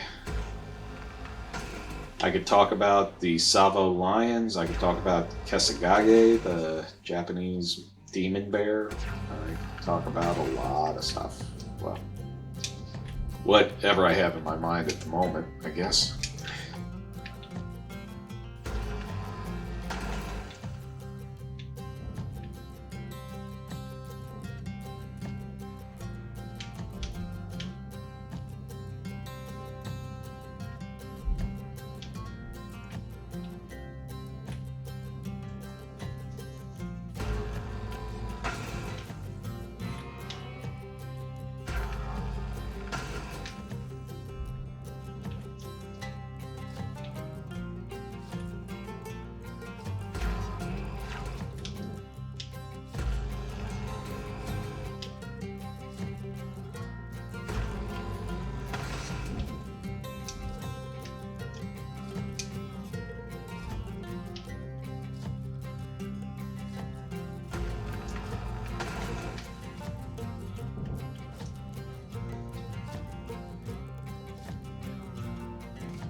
does seem kind of appropriate that I'm talking about explosive decompression and reactors while I have my head next to a radioactive source and I'm working in a vacuum.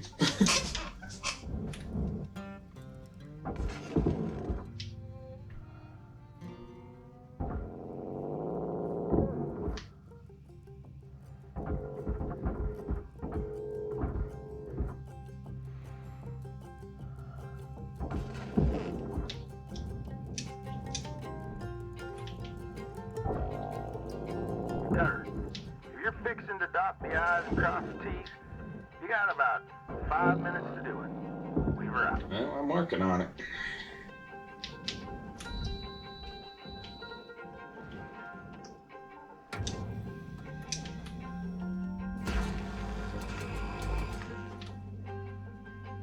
I know I need to go get oxygen.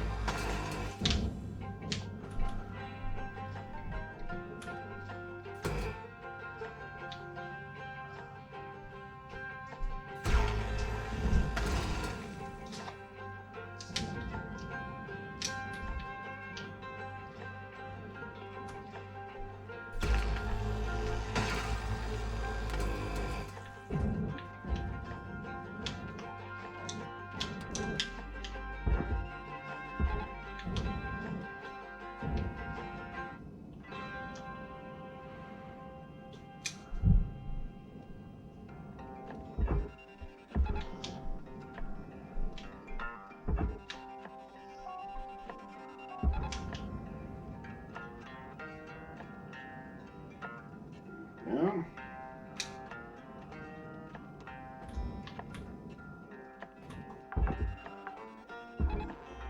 Salvage deposit confirmed. Applying credit.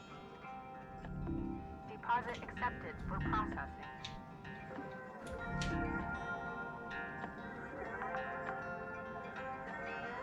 Salvage deposit secured. Credits awarded.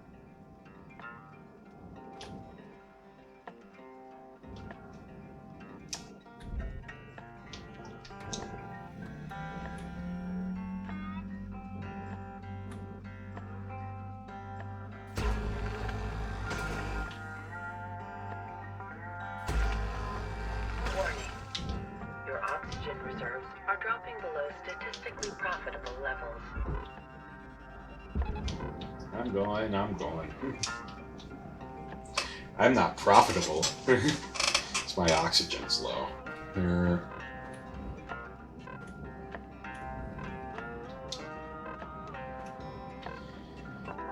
Welcome to Vendatron 9000. Oxygen levels stabilizing.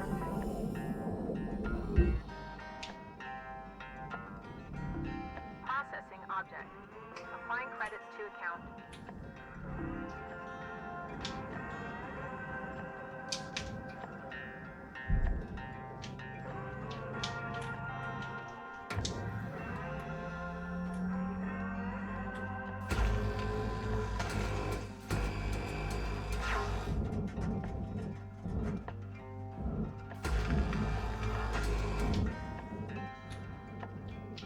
I mean, I do have another diver story, and this one's kind of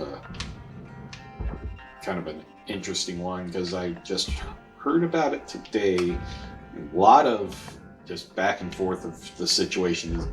Like one guy said, "There's no way this would have happened." There's one guy who says, "Oh, I could see how it could happen, but I don't think it." I can't believe everything they said, but I can believe they found it that way that that's what happened.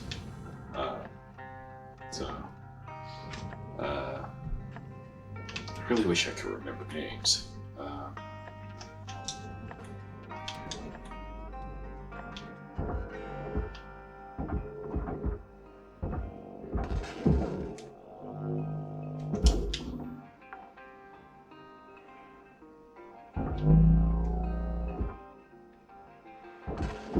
Cutter, we're getting down to the wire. Let's Yes, put a we bow are. on this shift. Salvage secured. Account credit applied. Object processed. Transferring credits. Salvage goal obtained. Additional rewards assigned.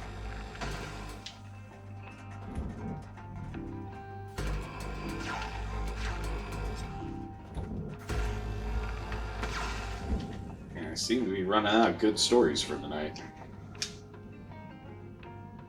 I guess the definition of good is kind of a thing, ain't it? I wouldn't really say they're good stories. I would say they're interesting stories.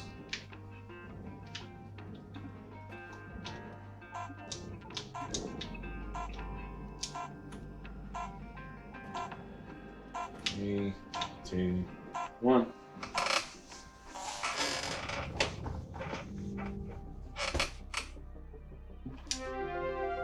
New rank certification 18. level has been achieved. License level increased.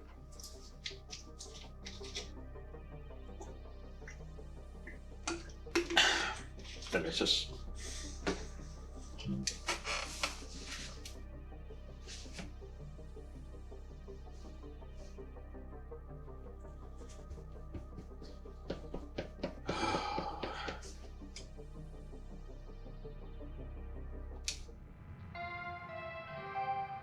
Good morning, Cutter 9346. And that's one thing I know.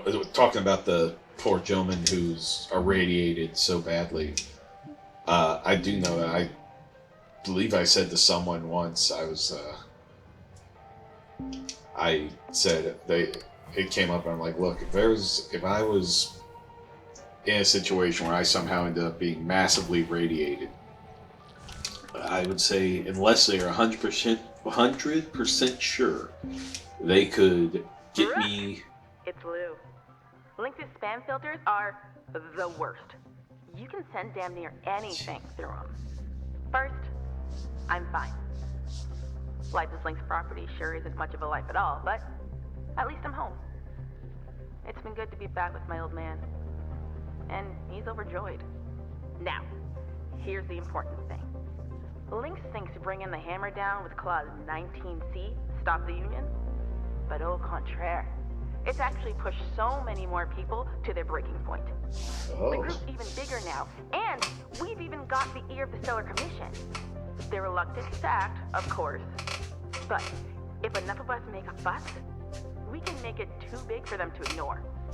So, remember my idea for industrial action? The Union's in. And I told them I know the perfect crew to kick it off. I gave instructions to Weaver. Talk it out. If anyone wants to pass, I get it. Oh, one more thing. I think Kaido gave Hal access to the Union News group. That's how that schmuck got my message. Silly kid. Probably feels mega guilty. Yay. I already let him know. I don't blame him. Go easy on him yourself, alright? Good luck, Frank. Whichever way things go, I hope we get to meet for real someday. Blue out. Oh, way to go, Clay. Looking forward to it. Give me something to watch at work tomorrow.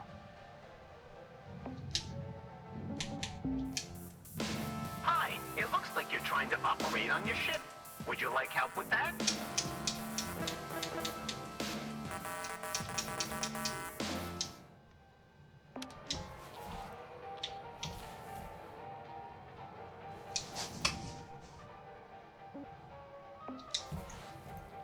Wait a minute, I wanted to check stuff.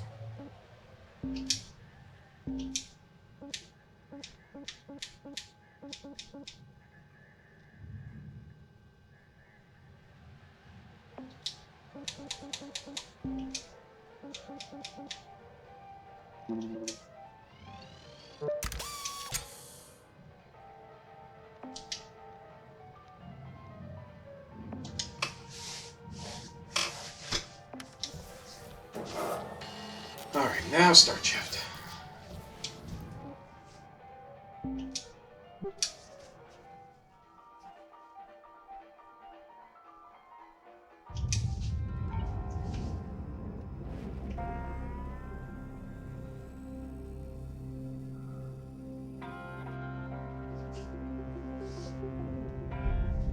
Ah, coming into it! Oh!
keel. That's good there, that's good there, that's good there, that's good there, that's good there.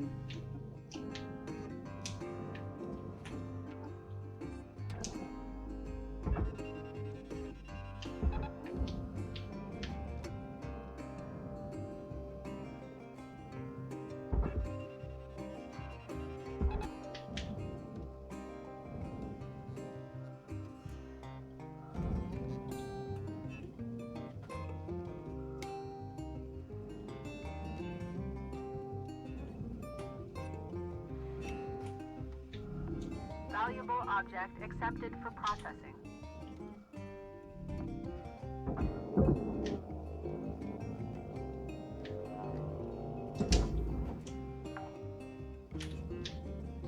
Salvage deposit accepted.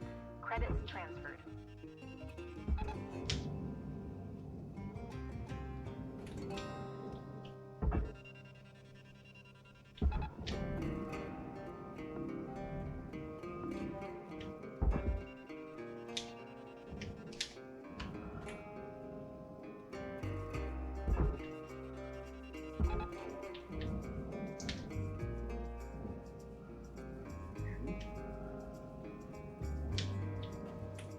Oh, okay.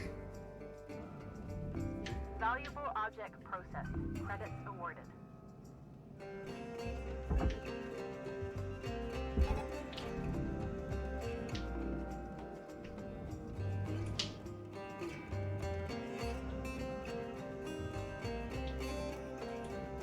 Hey, it worked.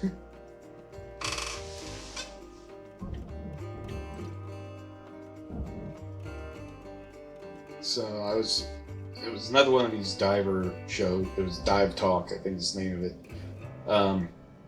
They were talking about a guy who went to dive this. He and his buddies went to dive this one area that had a cave, and of course it's just like, oh, we'll just go in there because we're not cave certified. And just how bad could it be? How hard could it be? And it's kind of negligence on their part. Went in, and there were two areas. There was like a small corridor and a large corridor, and both of them are just pockets, just big open areas for the cave.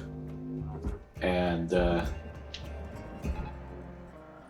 one guy went down, and it's like, okay, so he went to the big main area, the main corridor, and then was heading back, and because they weren't actually trained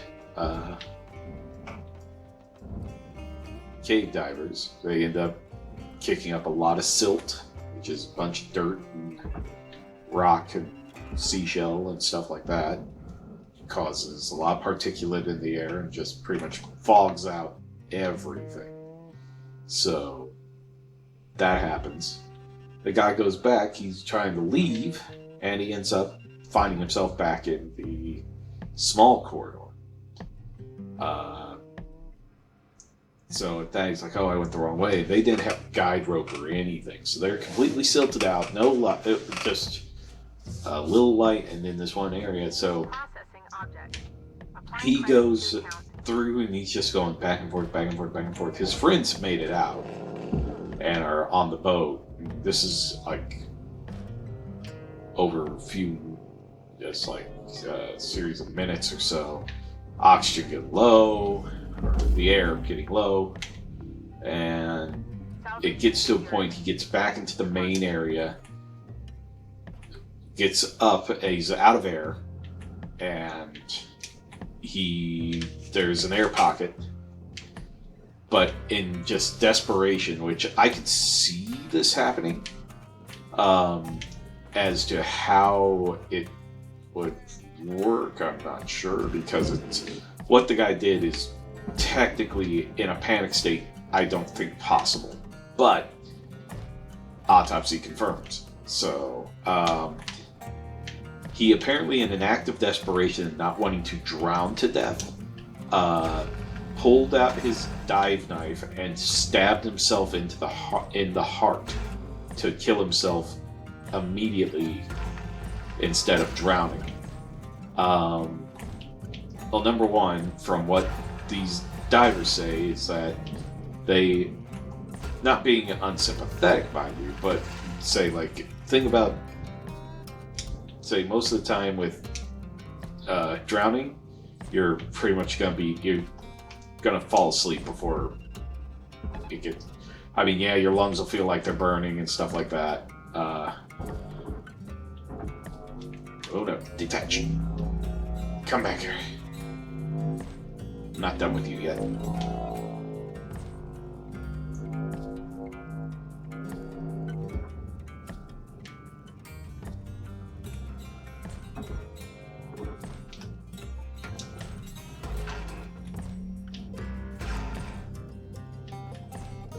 So yeah, in an act of desperation to avoid death by suffocation, he decides to just stab himself, and an hour goes by. His friends don't go back down. They notice he's not there. They call the police. Police goes down there, and a like rookie diver for the police ends up going down there. He ends up drowning too. Same thing happened to him. He got lost between two corridors and ended up just getting lost and suffocating to death. Unfortunately.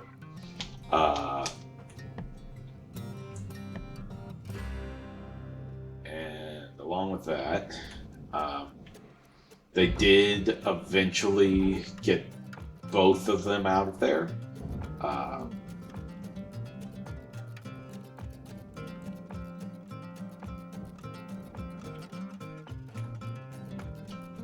But it was kind of a thing. But yeah, they said on the autopsy the man did not drown. He died due to a knife wound or stab wound to the heart. Now, the reason that this seems to catch a lot of heck is because some people don't agree that in the state of mind that he was in, that he could. You got about 5 minutes to fill your boots. Could, number one, find the right and proper angle to stab himself in the heart. My only argument is I kind of agree with one person's statement saying in a moment of you possibly going crazy due to being CO2 sick, and in an act of desperation and adrenaline, you could I theoretically, in my idea, is like someone gets so enraged and afraid that they just take a knife and just straight through the sternum in an act of desperation. Maybe, possibly. I don't really know. I've never tried to stab myself in the heart. But I do know that there are surgeons out there that say I could not. I do not believe that I could possibly stab myself in the heart, just on a whim. Because just how complicated and how differently seated it is. Your rib cage protects your lungs and your heart, so kind of makes it a little difficult to.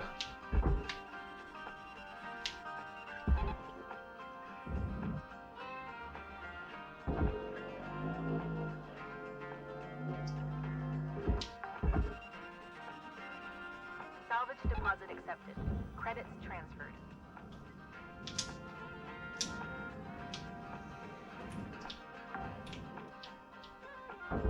Salvage accepted. Credits applied.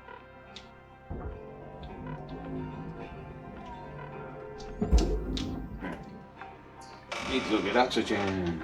Salvage deposit secured. Credits awarded. Yeah, so, but one of the divers was like, there's no way anyone could be driven to that because any type of... The thing was, though, is that they're like, any cave diver knows that the number one rule is never give up until the end. But the thing is the guy was not a trained cave diver.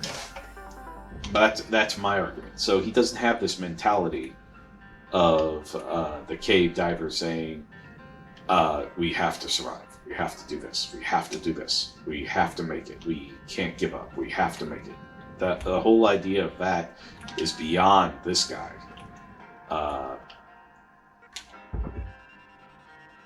At this point, this guy is now just, I'm not gonna make it. I'm not gonna make it. That's what this guy is at the moment. Is a giant, I'm not gonna make it. What do I do to ease myself away from this? And unfortunately, it was, I'm going to stab myself and just... So, and that's the thing from what they say, and I fully believe it because having, as I said, I'm not a professional diver. I don't scuba dive. I have scuba dived. I have snoobud. I love to snorkel, and I love just going underwater in general. But the one thing you don't want to do in any type of diving situation, be it like free diving or snorkeling or anything like that, you do not want to panic. Cutter, you got 1 minute left. Time to shift your biscuits. Salvage secured. Credits deposited.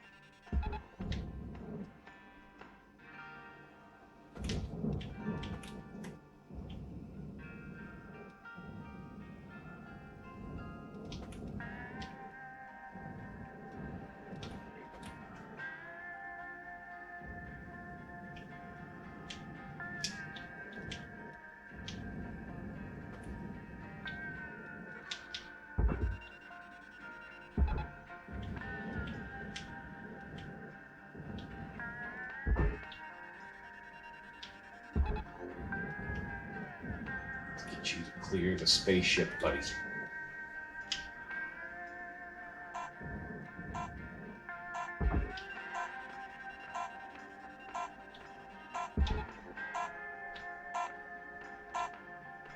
That might work. What other stuff do I have?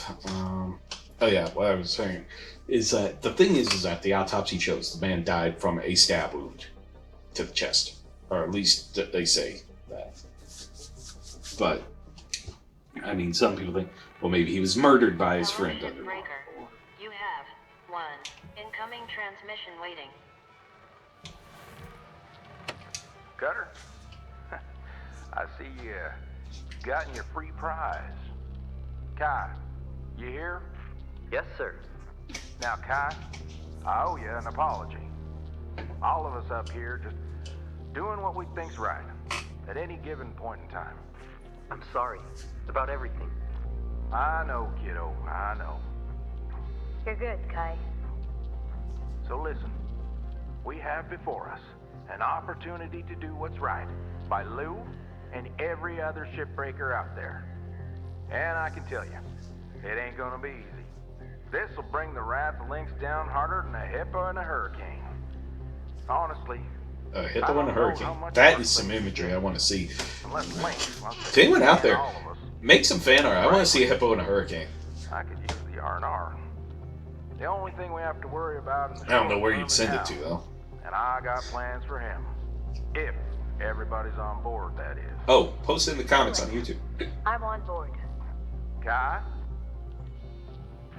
Yeah. Yes. I want to do it. I want to make this right. Good on you, kid.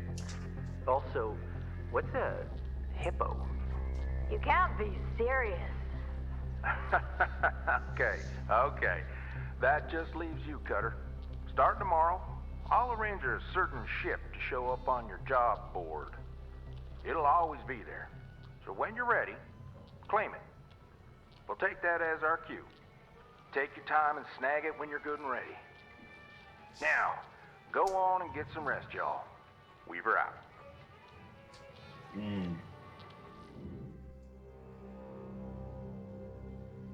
Do I finish the ship I'm working on, Good or morning, jump Center onto the ship that 9346-52. All the team at Lynx would like to wish is you it a going to happy, affect me productive day. if I finish the ship I'm working on first?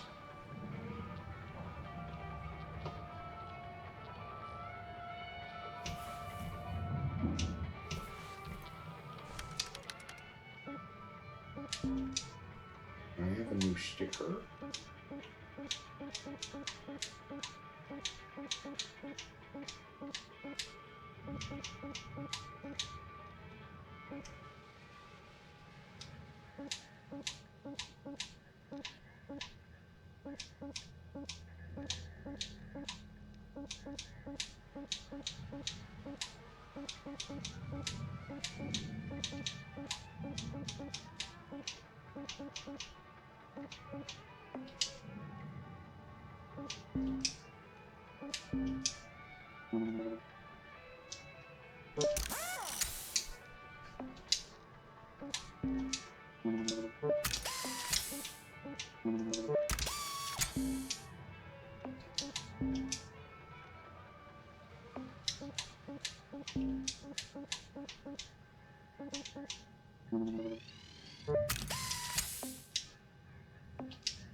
I'm not really even near the end of the ship, so it might as well just be a loss.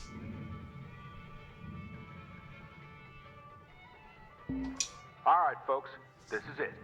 Alrighty. I'm ready. You good, Kai? Yes? Yes. Okay, remember, the whole point is to show them we control the profit. So, fail all them salvage goals, trash them components, really junk up the value of that ship, you hear? Man, Apple's gonna be so pissed. I'll do what I can to manage that. Now, as soon as you step into the yard, I'm gonna lock out the ship clock. I'm also gonna patch in everyone's salvage meters, so you can see how each other's doing. Hal's liable to get mighty vocal out there, but don't ease up. You got it, boss. I got your backs. Take your time, be safe, and let loose some wanton mayhem and destruction. Weaver out.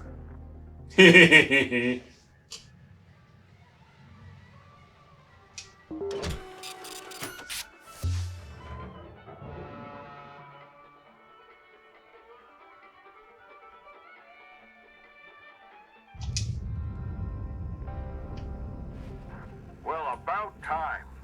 Y'all still better hit those quotas today. Huh? What's going on now with the shift clock?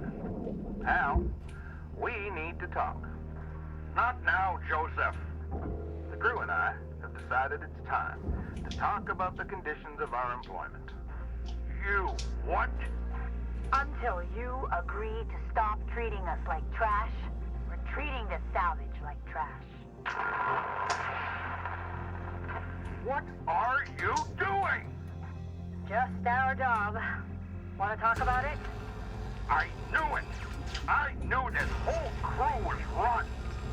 Joseph, you stopped the clock, didn't you? Oh, did I? Maybe. You know, technology and I don't always get along. Muted! Not this time, Hal. Yeah! You're done, Joseph! By the end of the day, you'll be in purgatory like your little sidekick.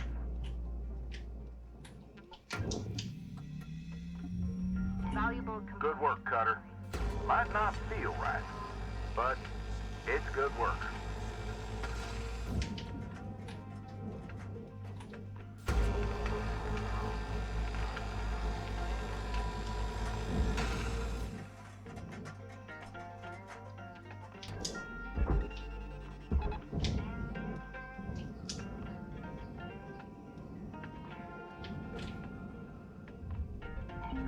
Well done, Cutter. keep it up. What do you even think this will accomplish?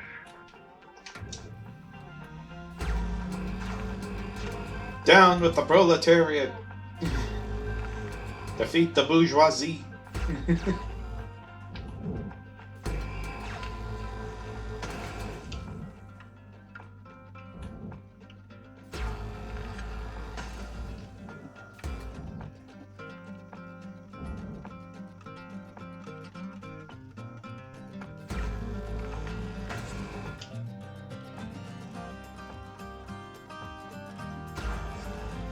As you can see now, I'm trying to focus.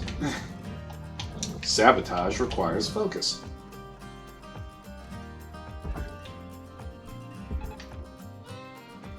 Oops. Tether supplies are dropping. Oh no. Valuable I component. taught you better than this, 52. Keep at it, Cutter.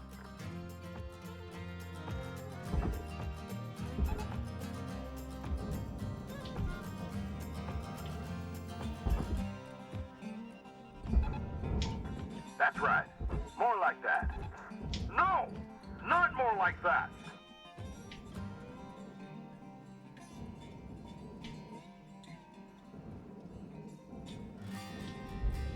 Valuable. No, no, no!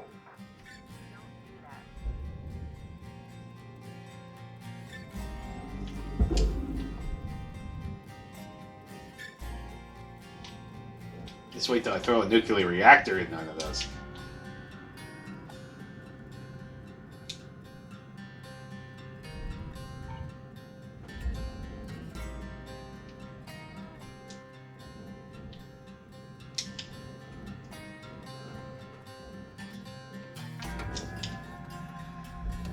Valuable component incinerated.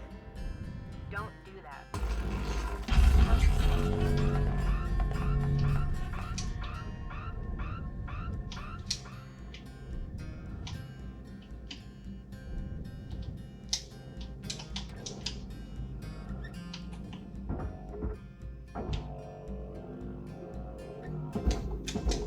No, it's gone. I lost it.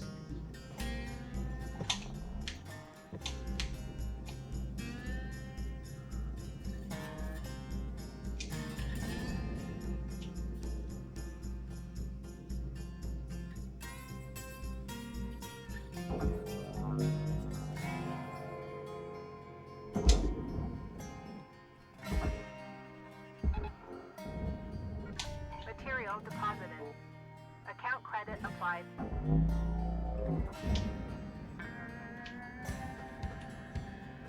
Alright, come on.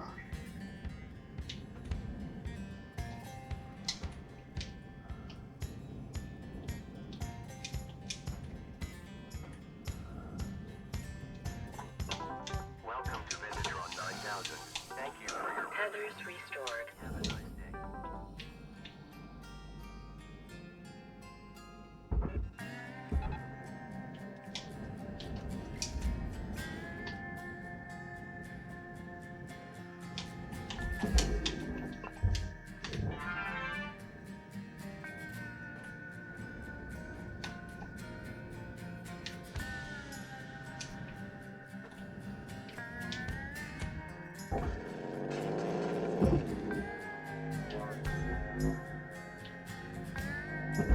Whoops.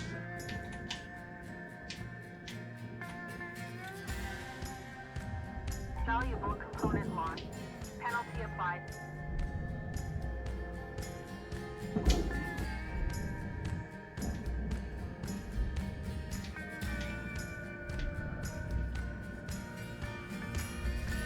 I gotta start cutting loose these. Remember what our objective is here.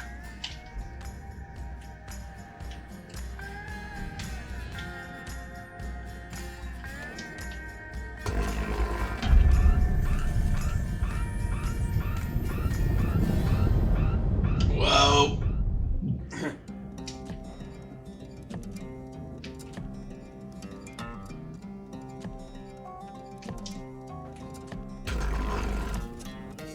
Salvage destroyed. Please avoid damaging valuables.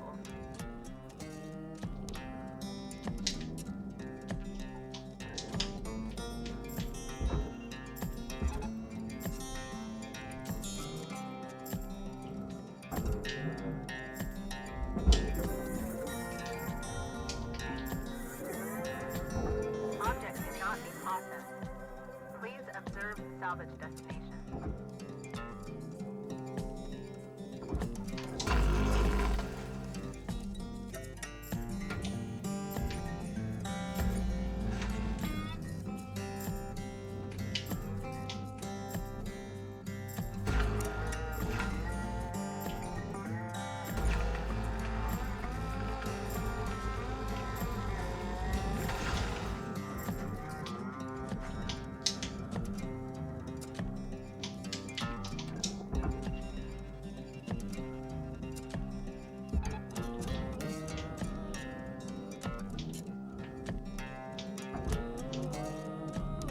Deposit not accepted.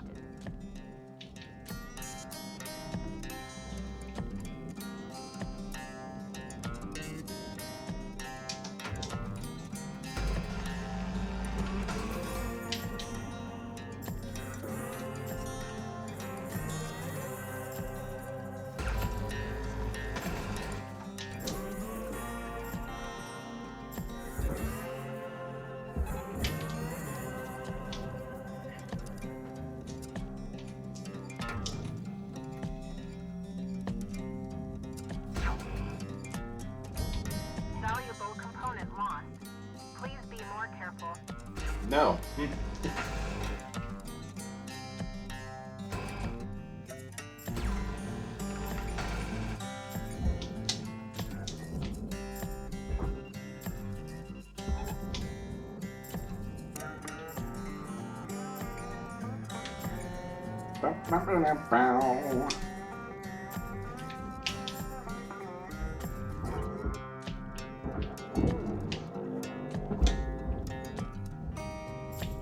Materials deposited.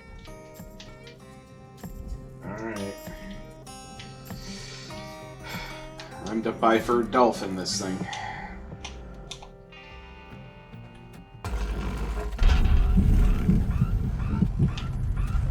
Oh.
Ah, there's the hatch I'm after.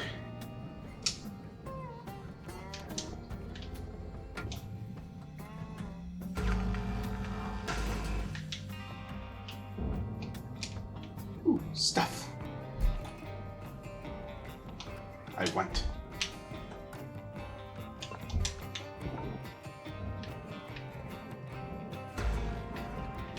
Oopsies.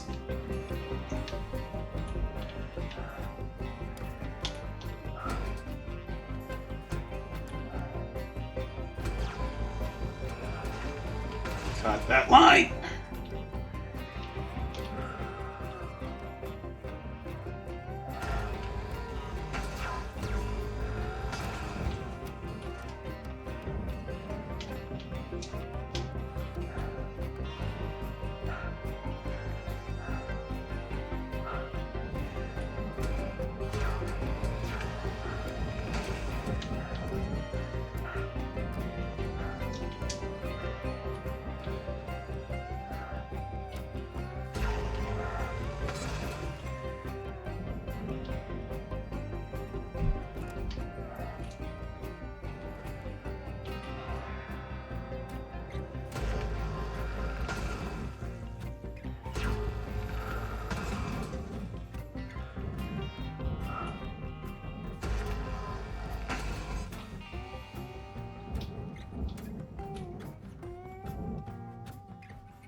Sorry I'm getting so quiet here. I'm just trying to focus.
Alright.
Raw material accepted.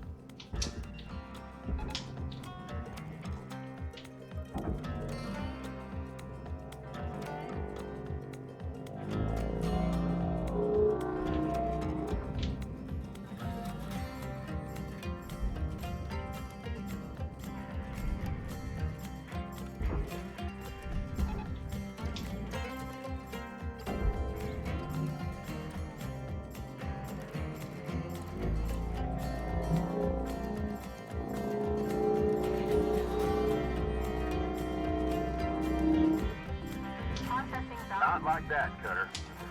More like that, please. Whoops.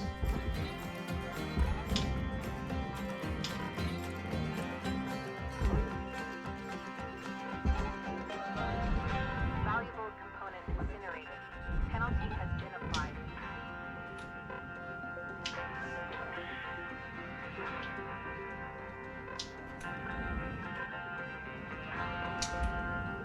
Welcome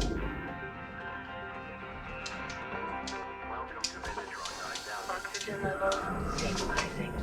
Alright, back to it.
Valuable component incinerated.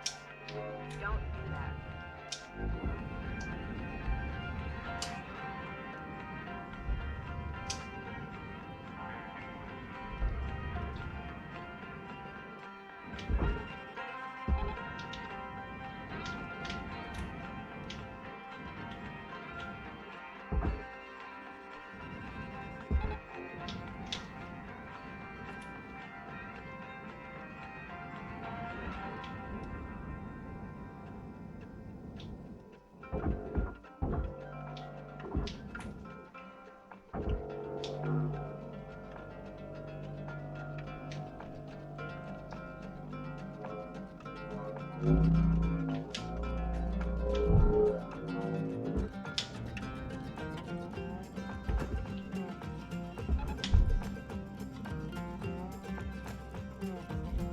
Valuable component incinerated.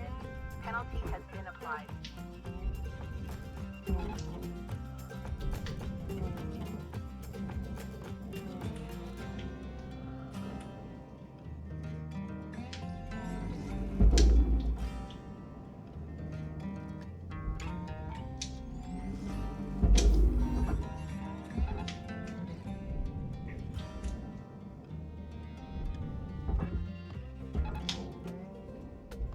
Valuable component destroyed. Penalty applied.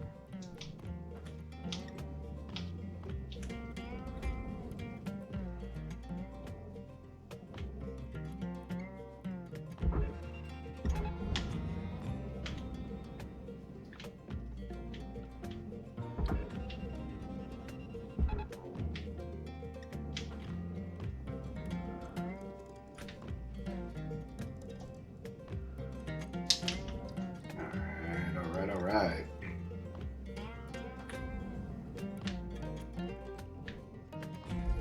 Valuable component lost. Please be more careful.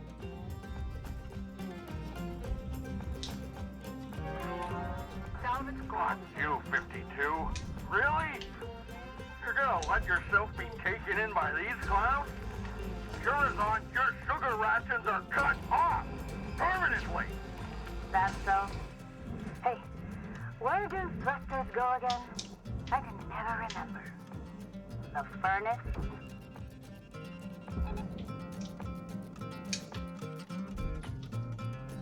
Oh, not you too, Kaido!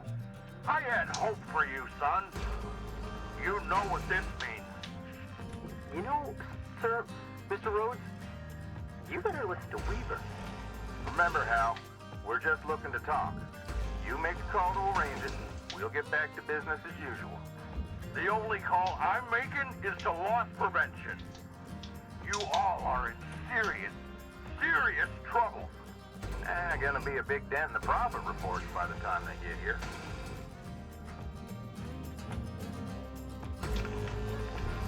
Valuable component lost. Please be more careful. Nah.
Alright.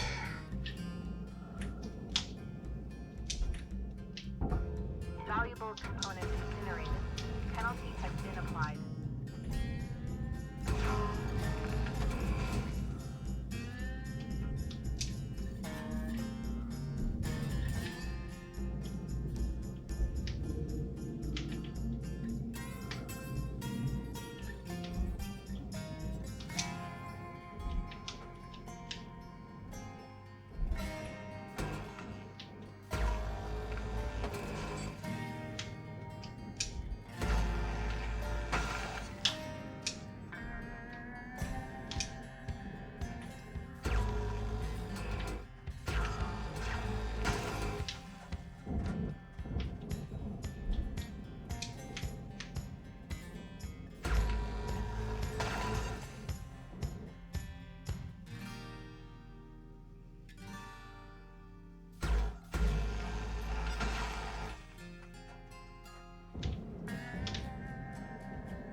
Alright.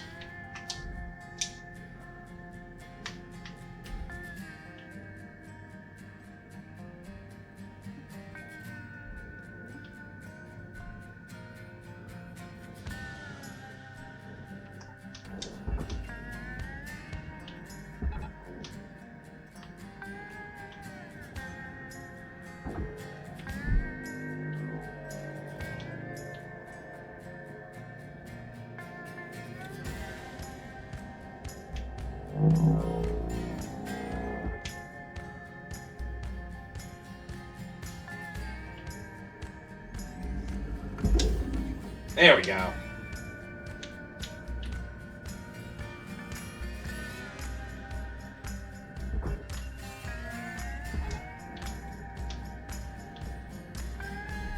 Valuable component destroyed. Penalty applied.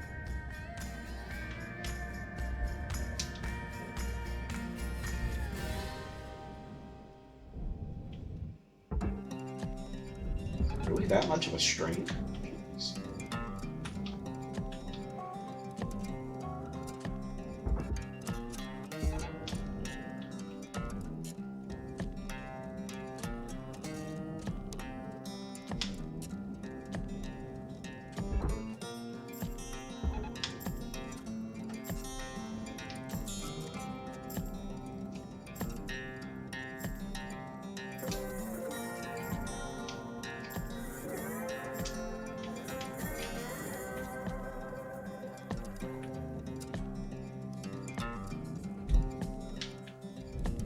Valuable component lost. Penalty applied.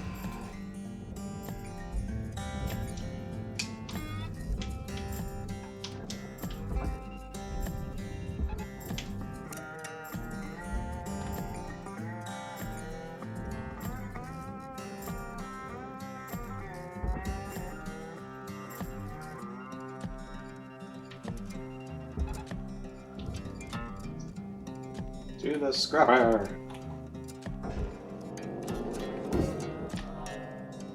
Ooh, this looks expensive.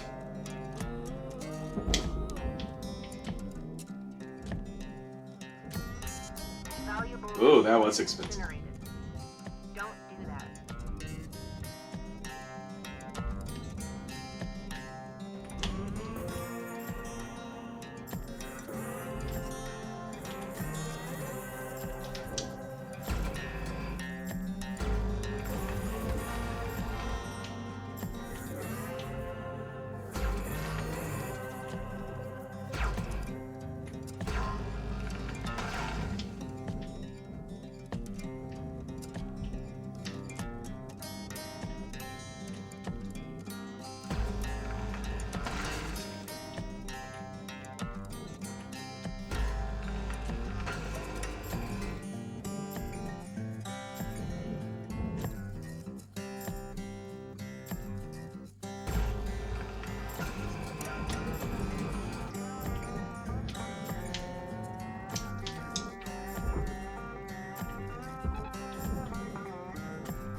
Scrappity, scrappity, scrap. There we go, 52. Show me Oh, you hell. rats how the job's done. That wasn't the plan.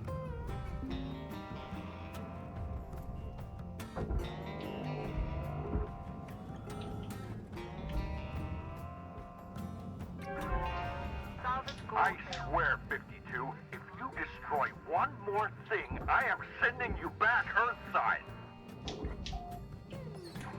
This is the most efficient I've ever been. That's it. Penalties for all of you. Destruction of company property. Insubordination. Improper use of equipment. 20 million credits. Oh yeah? That going on top of the millions we already owe? Yeah, sloppy cutting fee. 50,000 credits. Using a right-handed tool in your left-hand fee. 600,000 credits. What on earth are you talking about? Sarcasm fee. Come on, Hal. Informally addressing a superior fee.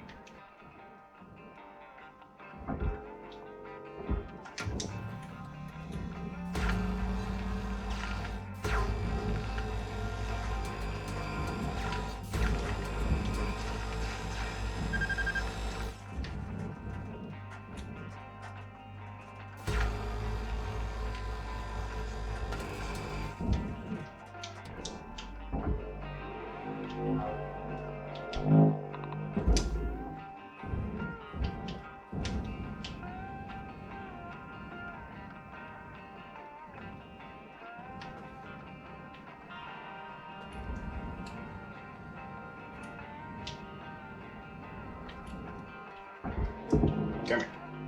You're in there!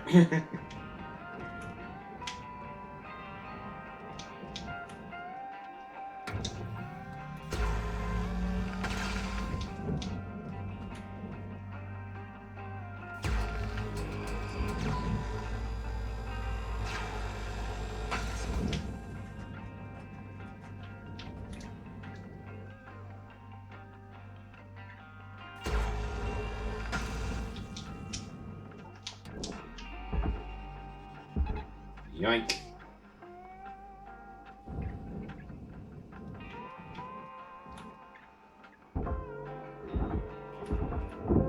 Valuable component lost. Penalty applied.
Alrighty.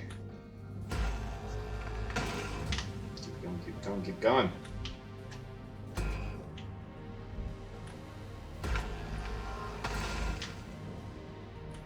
Why does it seem like Dee Dee got a better ship?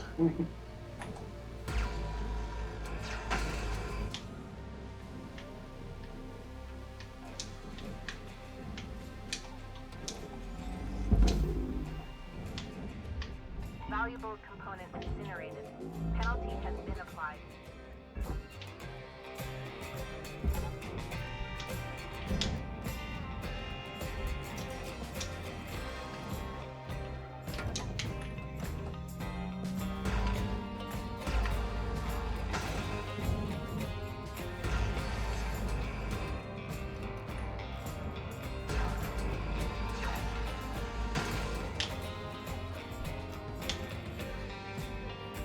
kind of getting shoved around here. Hang on.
Get in there.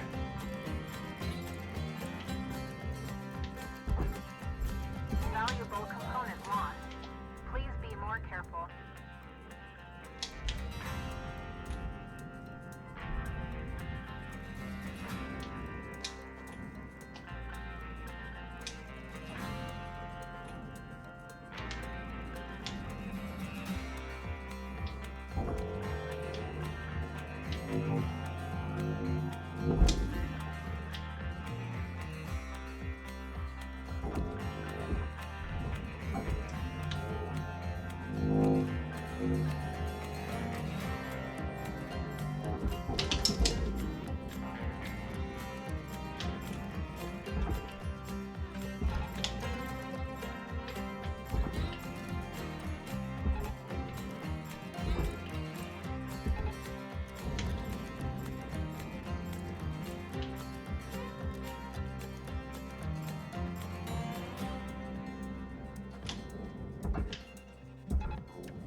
Go, my pretty, go! Reactor meltdown sequence triggered. Urgent action required. Salvage. Damn it! 52! You want to be sent back to the hellhole you came from? Be my guest, chum. Remember, Cutter, them's just words. We got action.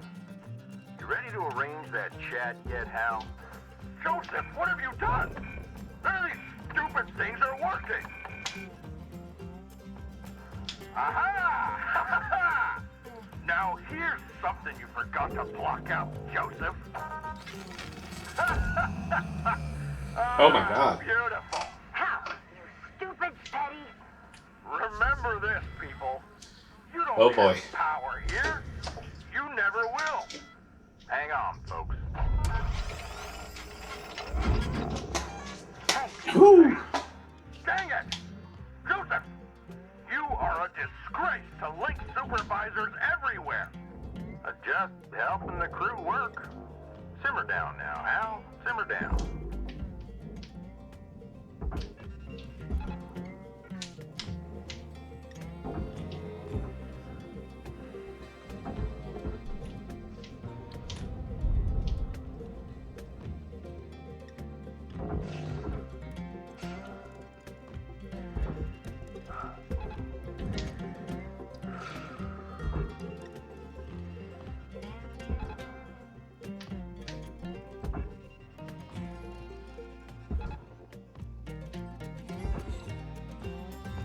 Valuable component destroyed.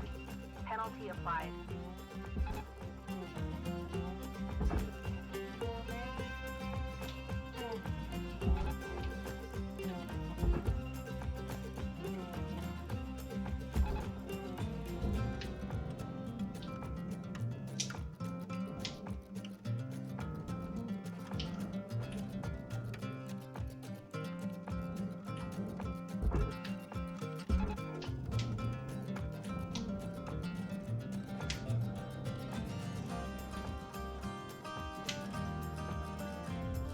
Valuable component incinerated.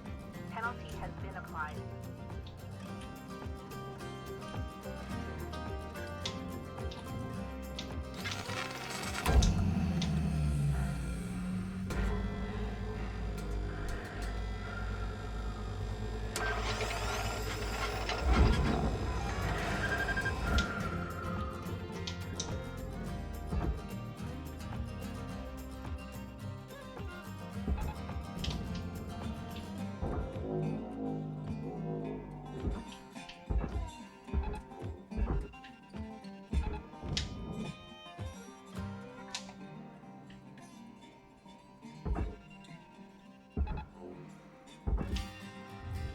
Valuable component lost.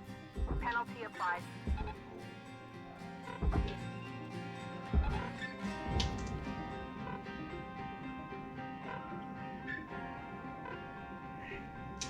Oh boy.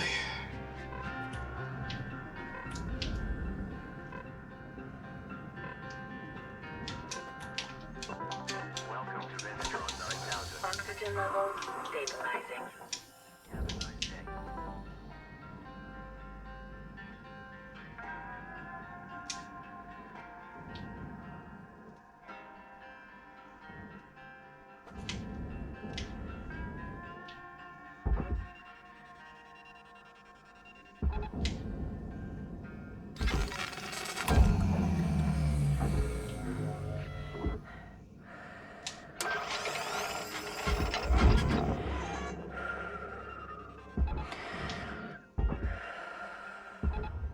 Valuable component lost.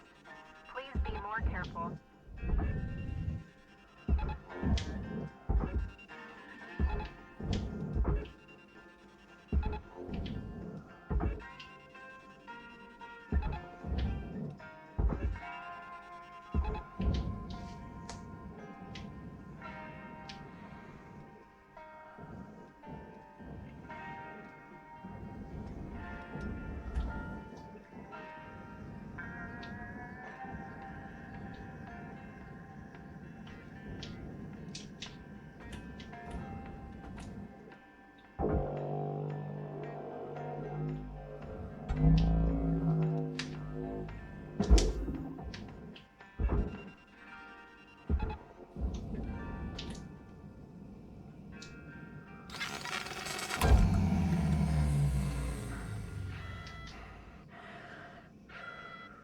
Oh boy, they're really trying to stop us.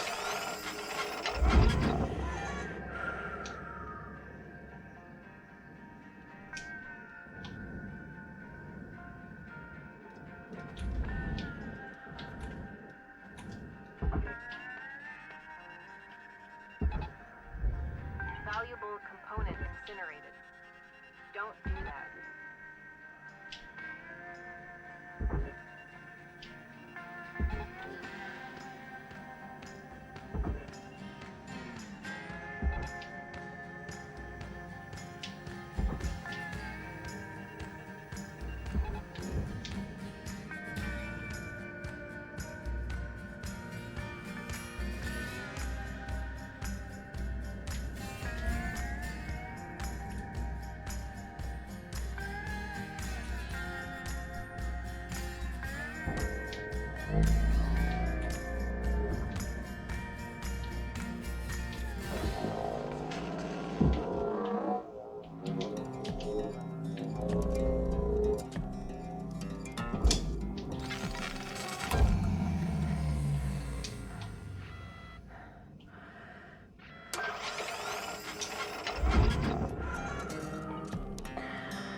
Object not accepted for processing.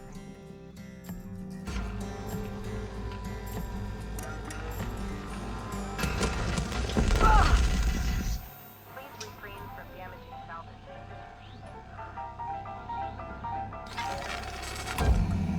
Oopsies. Did I do that?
Hey.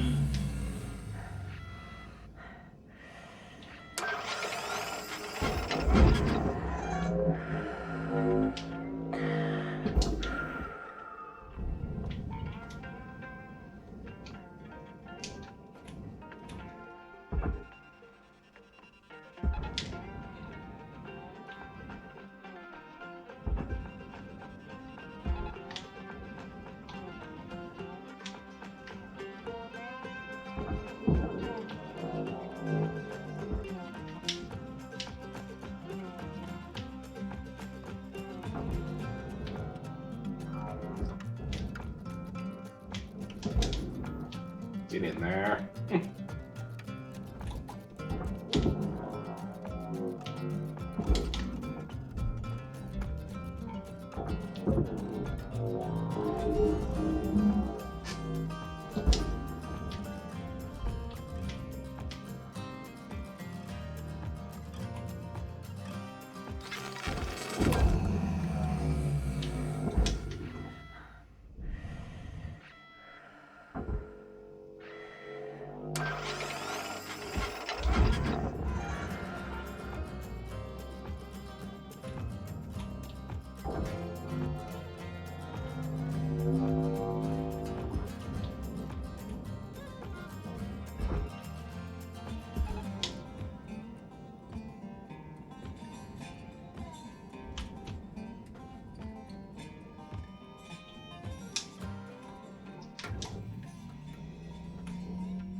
Tether supplies running low. Yep.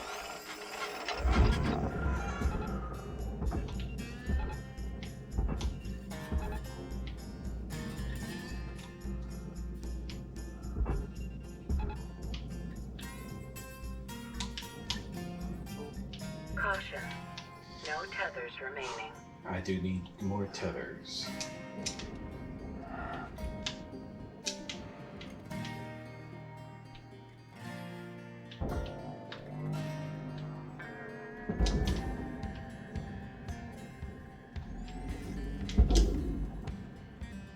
Get in there.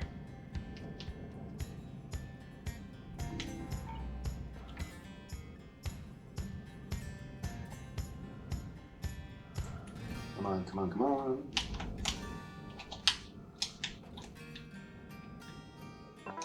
Welcome to Vendatron 9000. Thank you. Oxygen levels stabilizing.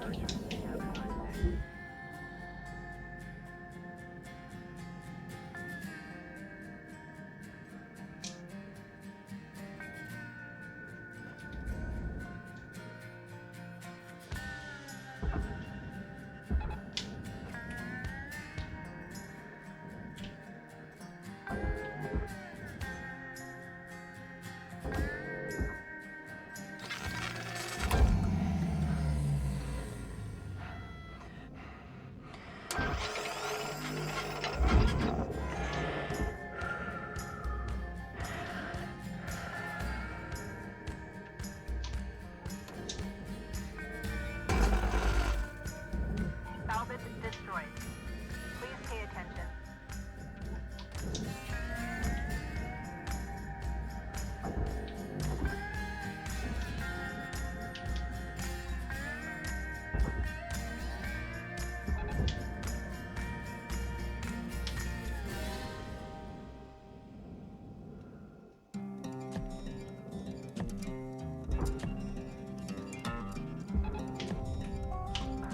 Yes, 52.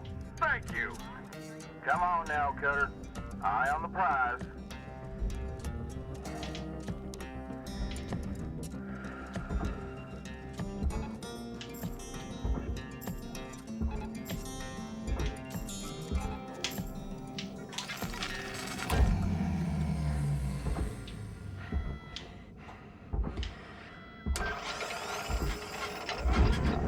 Come on.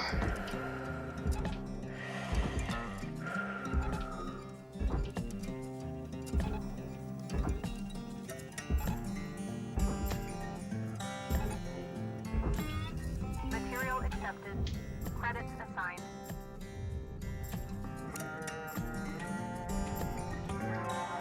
Salvage. Damn it, 52! I can't believe how wrong I was about you. We're nothing alike. You're just a hooligan. Touching a nerve now, Cutter. Don't fret none.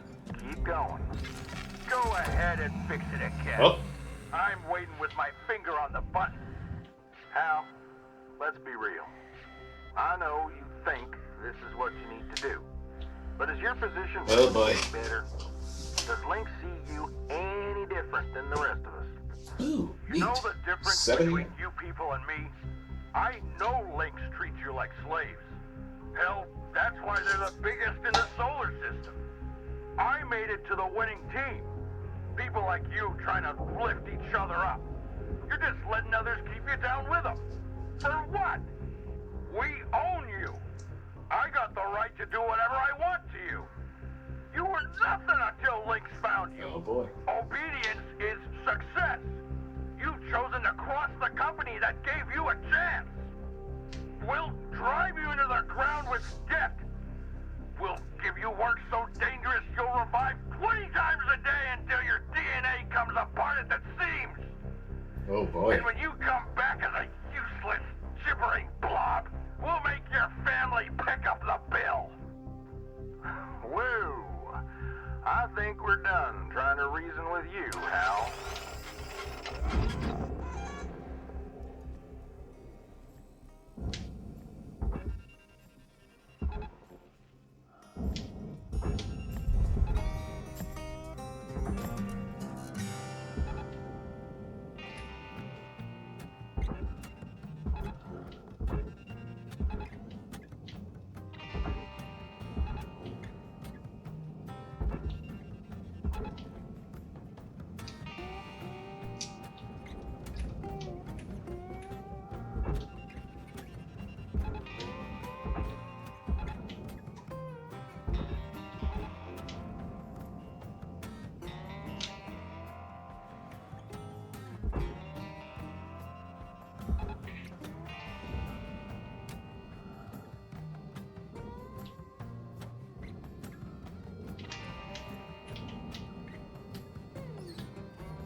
Valuable. That's right, Cutter. Doing good.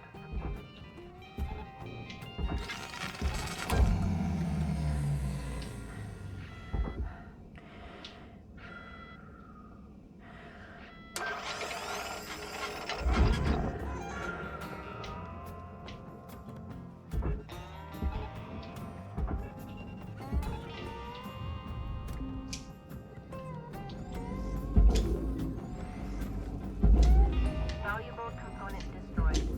Penalty applied. It's moving.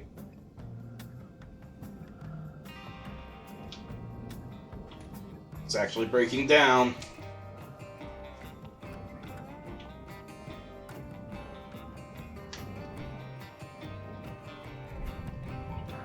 Ah!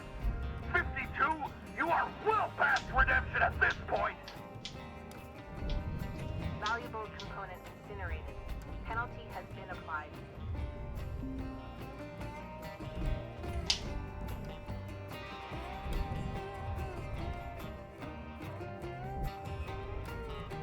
Oh, there's so much getting destroyed in that.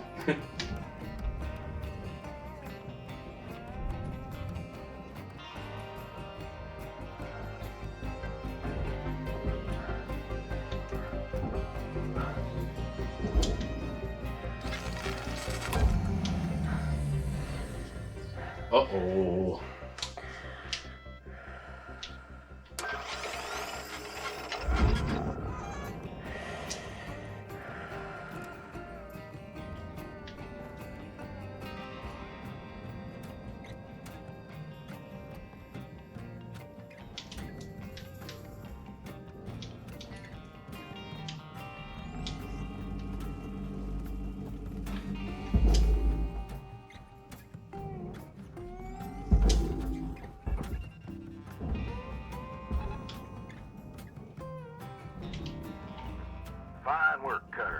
I know it ain't easy, but keep at it. What do you know, Joseph? Sitting in your box, barking orders?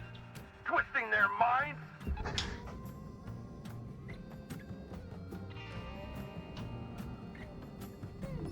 Object deposited. Unacceptable! Permanent demerit 52! Ooh. Steady on, Cutter.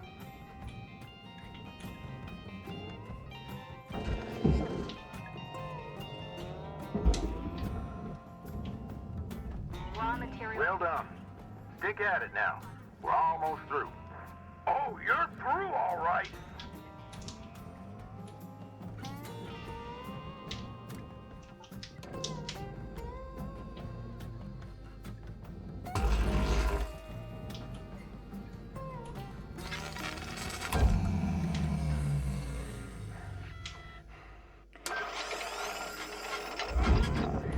Come on, come on.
There we go.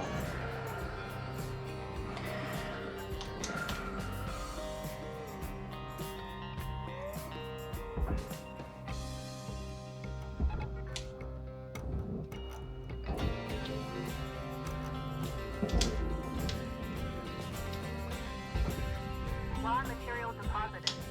Transferring credits.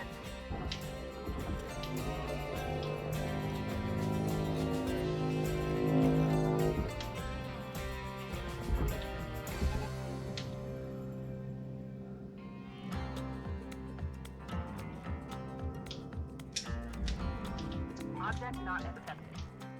Please revisit your training.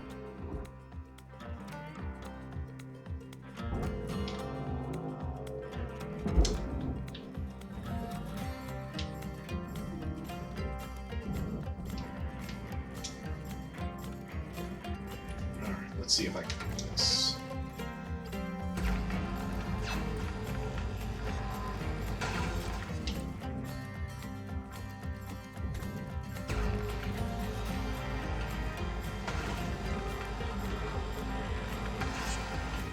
Salvage destroyed. Please revisit your training.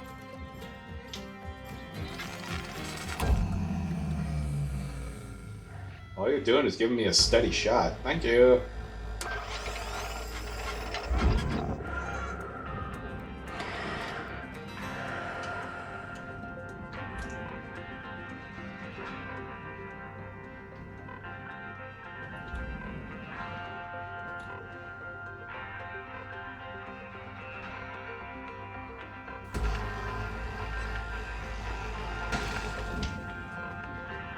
here. Salvage destroyed. Please avoid damaging valuables.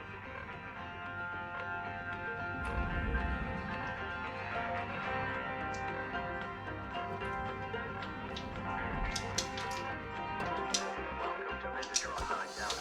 Oxygen levels stabilizing.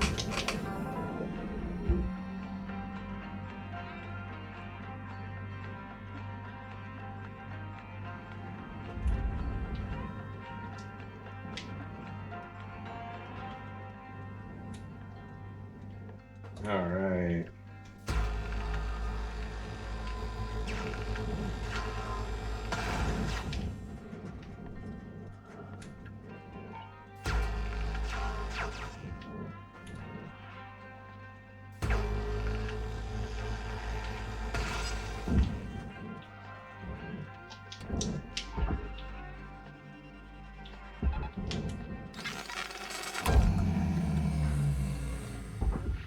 There we go.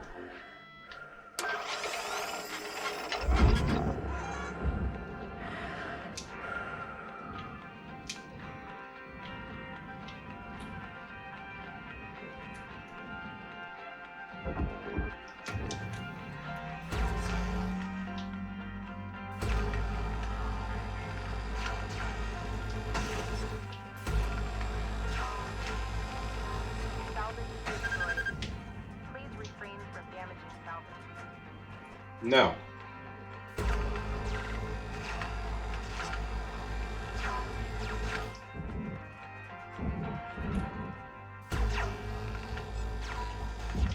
Ah, come on.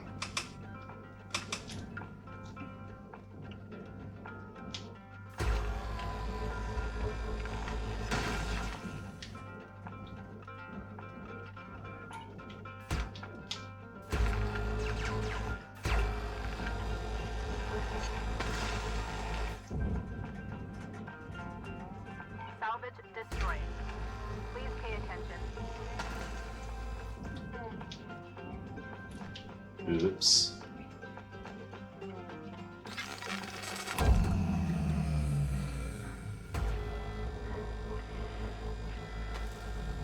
Deposit not accepted.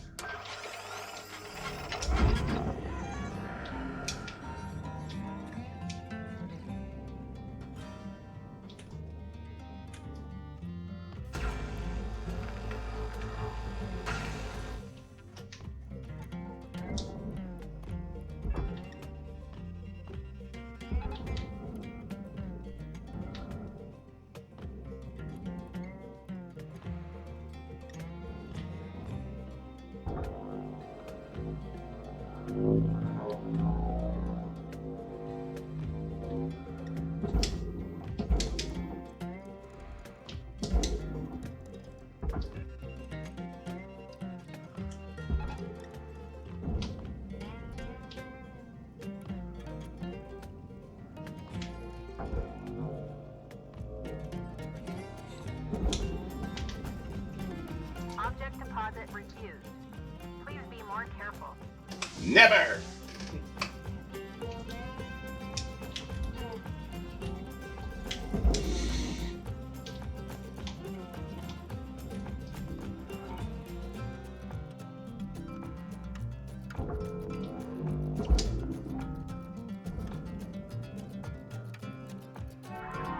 All salvage. Hats off to you, Cutter.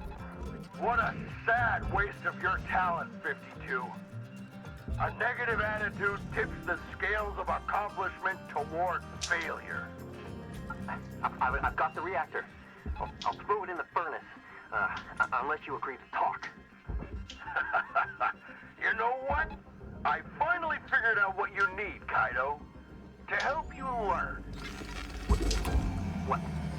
The problem No. is this whole reviving thing. There's no cost to your mistakes. No, Uh-oh. there's a cost. There's a big cost. Kaido, I'm taking back Lynx's gift. I'm removing you from the Everwork program. No, you can't do that. Actually, Joseph, I can. Kaido Kovetskin, your backup data is officially deleted. How? What do we do? What do we do? Steady now, kiddo. Let go of that reactor and back away. If I let go, it'll go into the furnace. I'm too close. Okay. Just hold back now. Real careful, like. You're letting your nerves get the better of you, Kaido. Like you always do. Take a breath. Weaver, I don't want to die. See? Real consequences. How? Quiet. God, you ain't gonna die. Now, how about you all just give this a rest and get back to work? Oh no. Oh no. Oh no. Oh no. Oh no. Kaido! Rhodes, I'm going to throttle you. How, you stupid! That wasn't supposed to happen. How could you do this? That stupid kid wasn't supposed to go and kill himself. He's gone. You were supposed Not to Kaido. stop. You were all supposed to stop this stupid protest. Damn it! You idiot, Kaido. Hell, that boy's death is on you.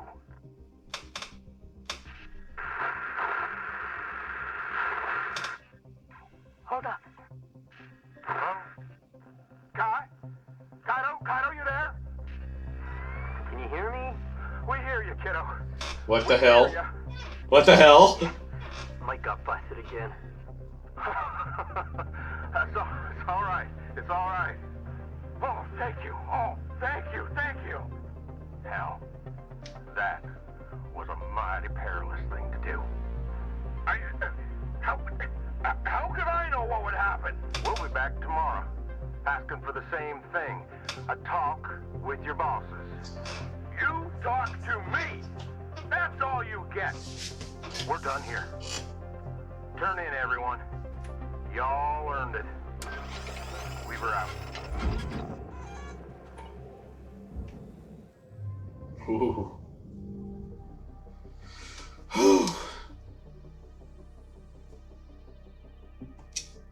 Hey, I still covered my debt too.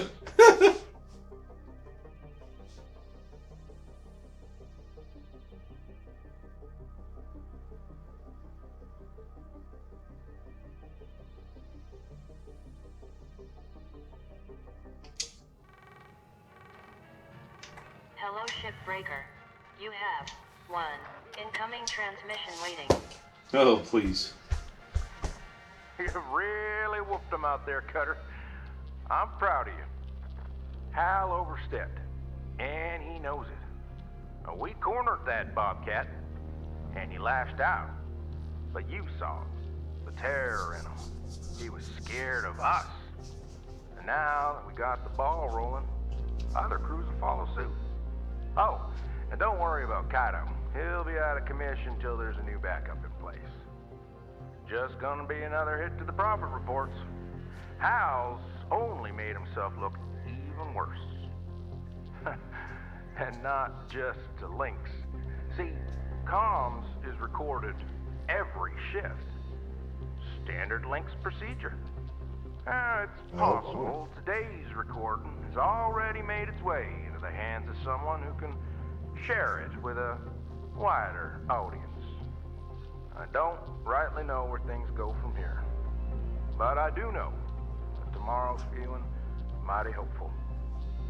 I'm proud of this crew. Rest easy, Cutter. Weaver out.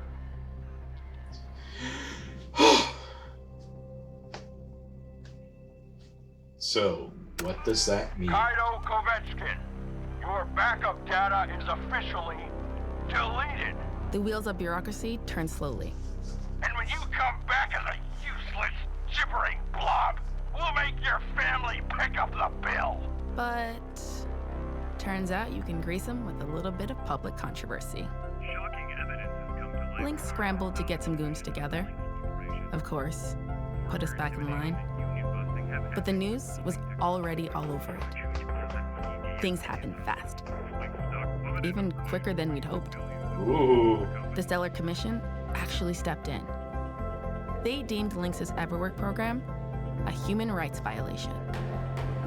The commission recognized the union and then forced Lynx to the table. And there really wasn't much Lynx could do at this point. We agreed to keep the Everwork program, to continue protecting workers. The job's still dangerous after all.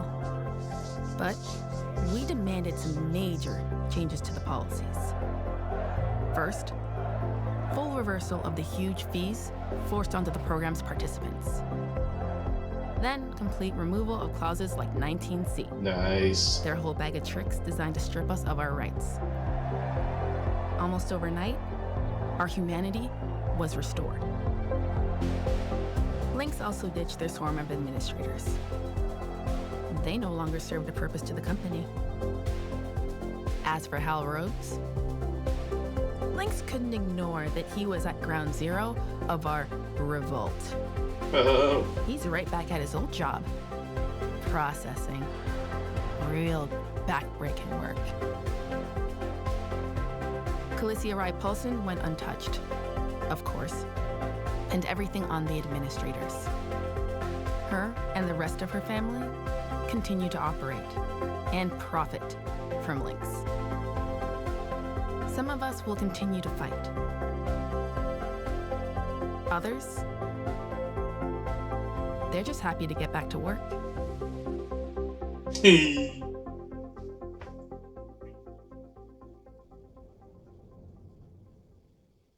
Well.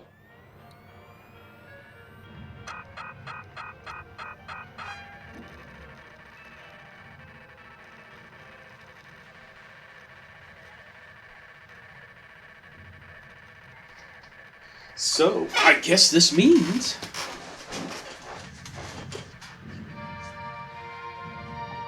an end.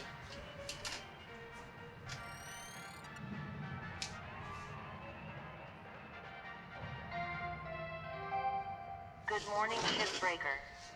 Lynx would like to share the following message. The only P's permitted in the salvage yard are profit, processor, and potassium trifluoromethane sulfonate. I hate that.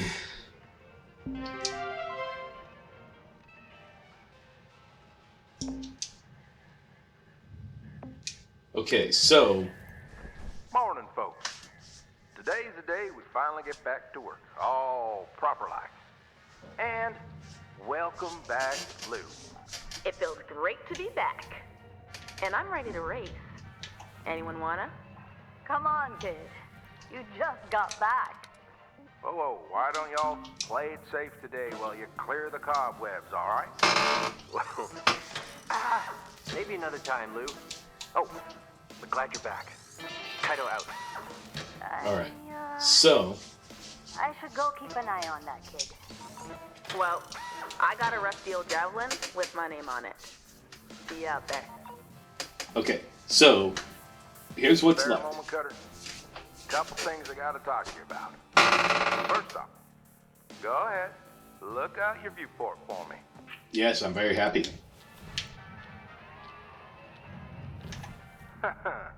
That's right. Finally got Beulah to impound. Took a fair amount of sweet talking and a touch of bartering. Anywho, thought you'd be keen to get back at fixing the old girl up. Which brings me to my next point. Open up your employee terminal for me. Access that new option there. New mandate. Employees require a clear and simple breakdown of their contract status. Now, what I wanted you to see is you can also end your contract from here. However, there's two prerequisites to parting ways with the company. First, you gotta clear your debt. The new regs wiped out a ton, but some folks still got a bit of work to do to get in the green. Second, you need personal transport off station. That means old Beulah needs to be fully operational. Once those requirements are met, you can take the out. If you want, of course.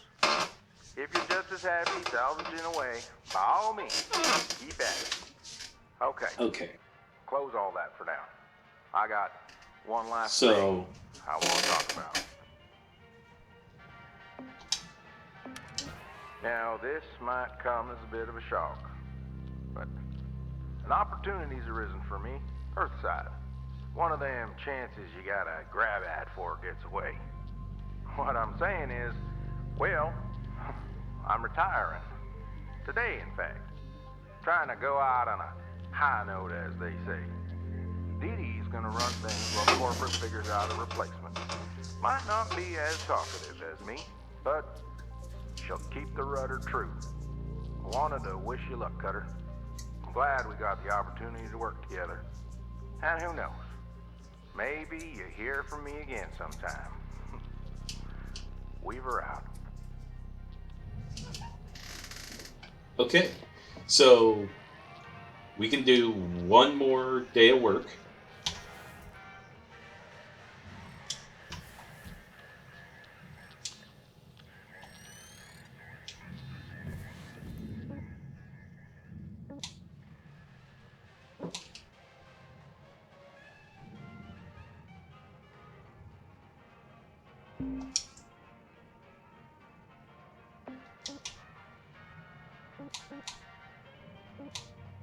But next time we will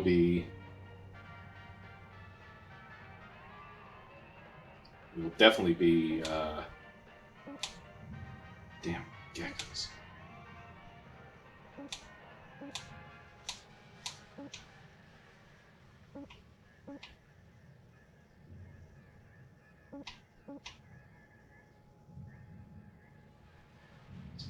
But, yeah, these, go ahead and get one more day of work in.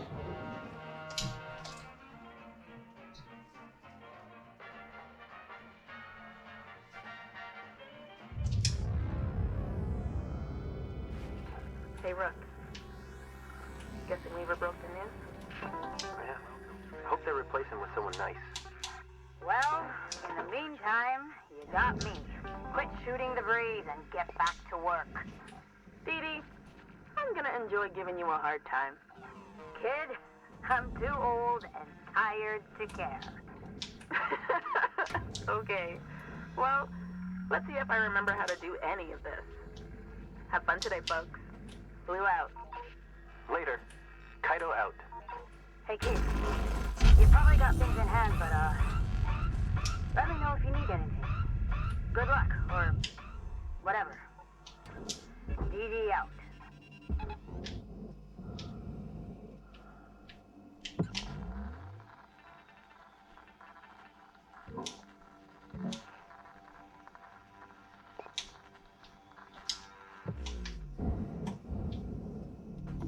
Valuable object headed to the hospital.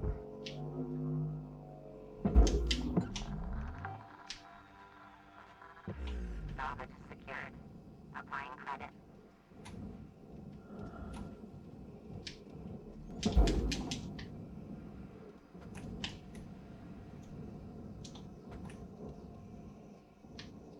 Come here. Come here. Alright, so it looks like next time will probably be our last go-round in this game. Because I think I earn at least over 28 million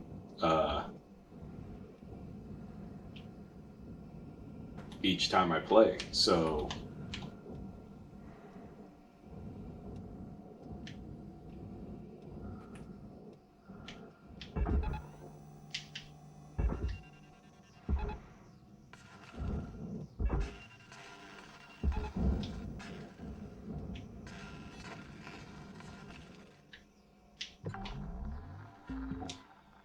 Salvage accepted.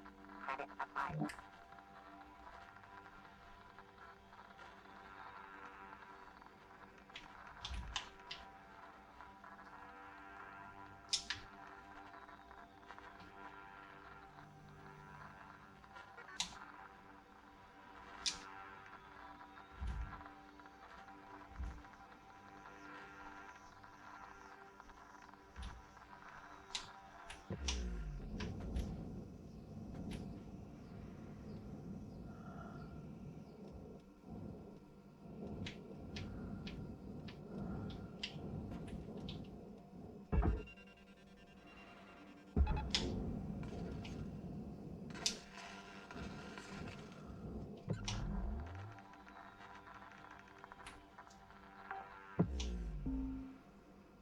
Salvage secured.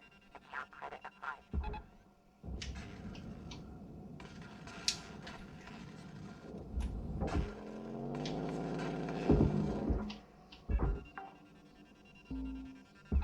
Salvage deposit confirmed. Applying credit.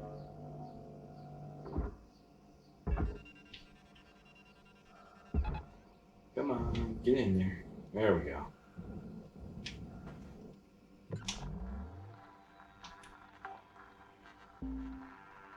Salvage deposit accepted. Credit transferred.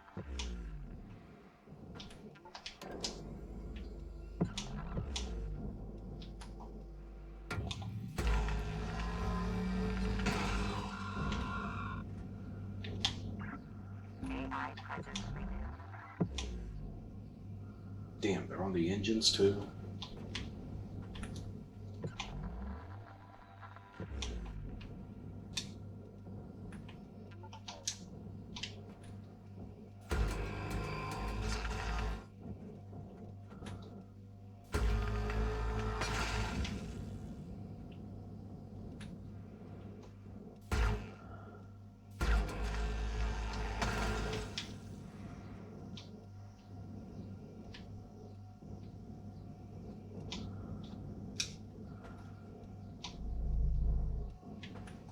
Oh my god.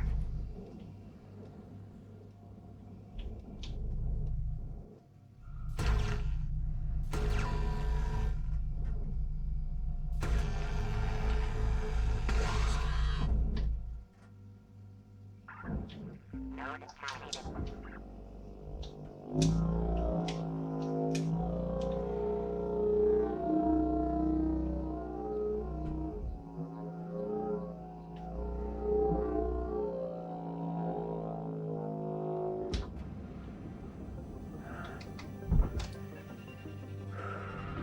Content expected for processing. Credits deposited.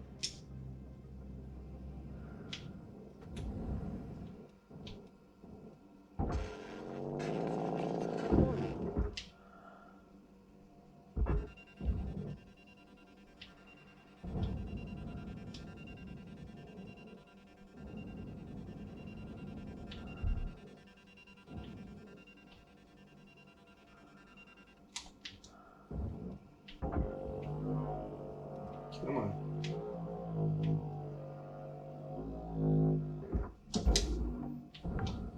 Get in there. Salvage deposit registered. Account credited.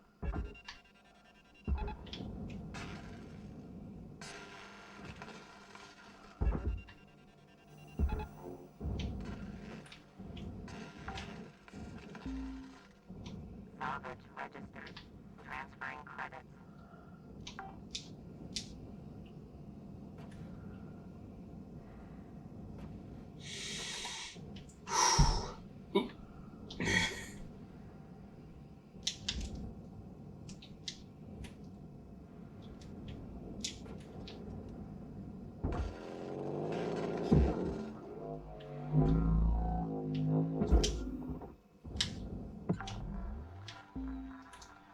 Salvage deposit secured. Credits awarded.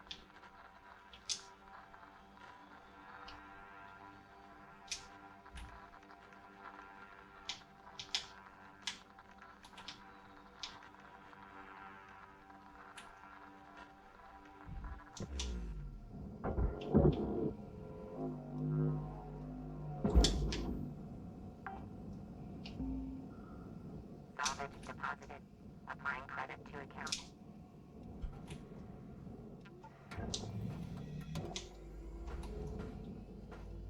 Alright, here we go.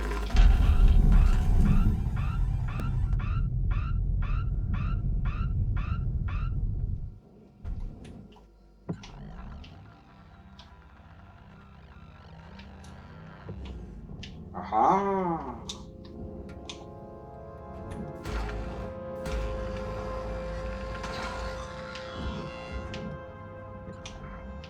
Node destroyed.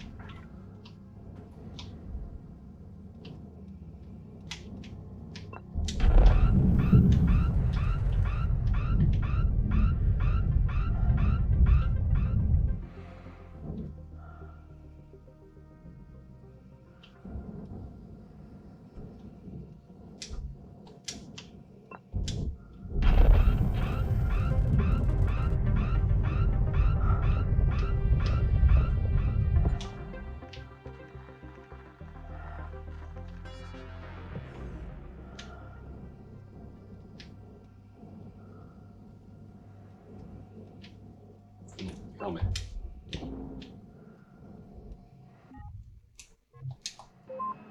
Ma, I'm sorry, but I And had to dampen be her. here. You and Graham always told me to look out for the underdog. Well, in this case, the underdog is our stars. I can't watch Ow. human pillage under the weight of the solar system as they spread like a cancer. It must be stopped. We must be stopped. I can't tell you where I'm going, and I can't tell you how long I'll be gone. But I can tell you that I am on my way to find her, to find it, the machine god. And when I do, I will beg them to have mercy upon your soul. Wow.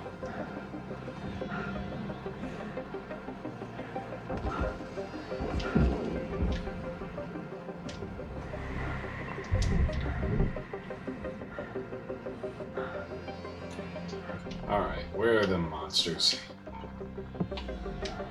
Cutter? Got about 5 minutes left till you're done for the day.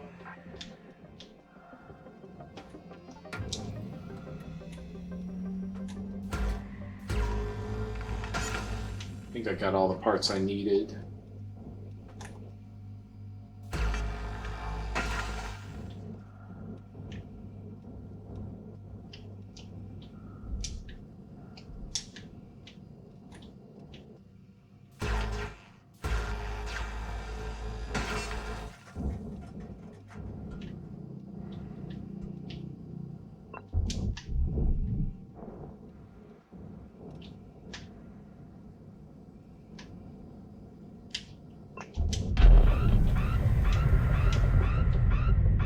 Oh, Rabbit, come on.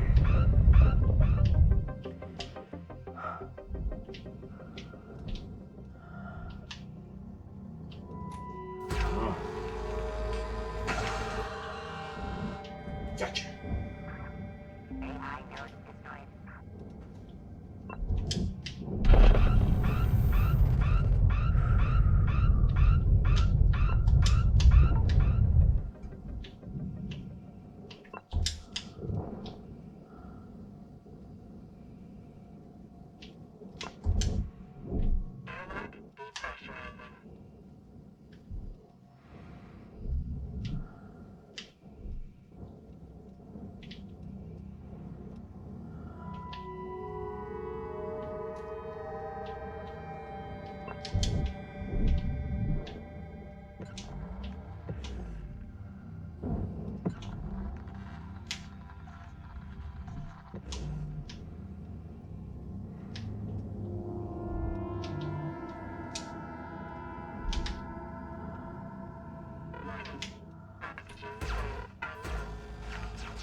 Good boy.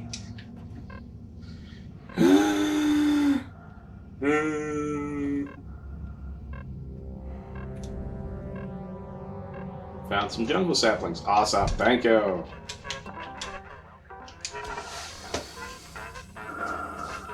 Appreciate that big time. Have a nice day.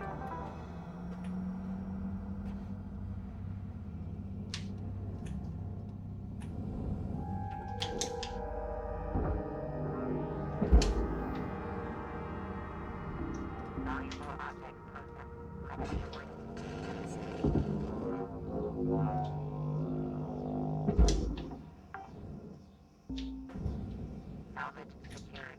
Credits deposited.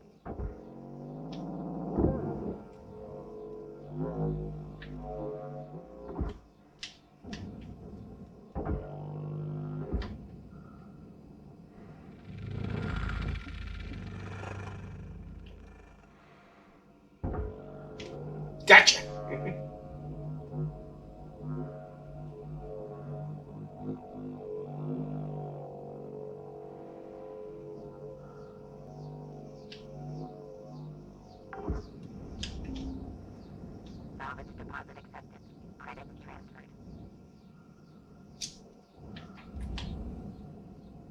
watching the clock, Cutter? You've got 1 minute left. Dee's so nice. Salvage deposit secured. Credits awarded.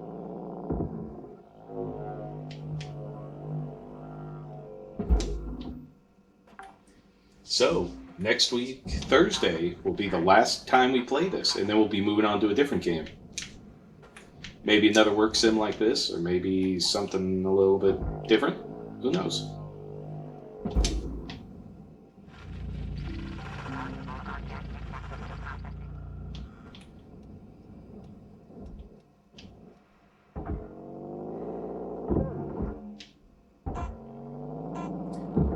There we go.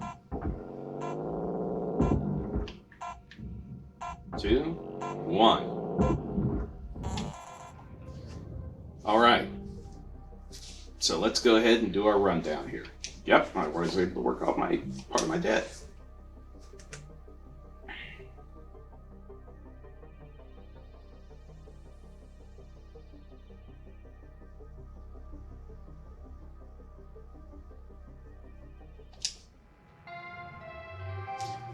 Good morning, Cutter.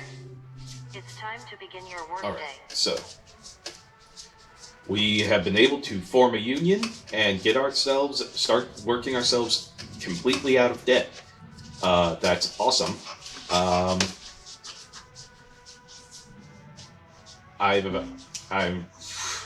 It's gonna be a bit bittersweet. I like this game a lot. I'll probably still play it off of stream, but let's see what we're able to get.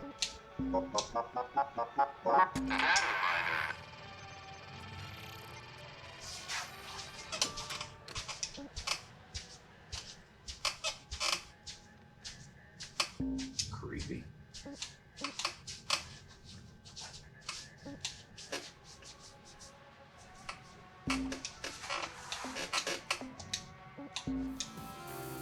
Welcome to the ship, Doctor.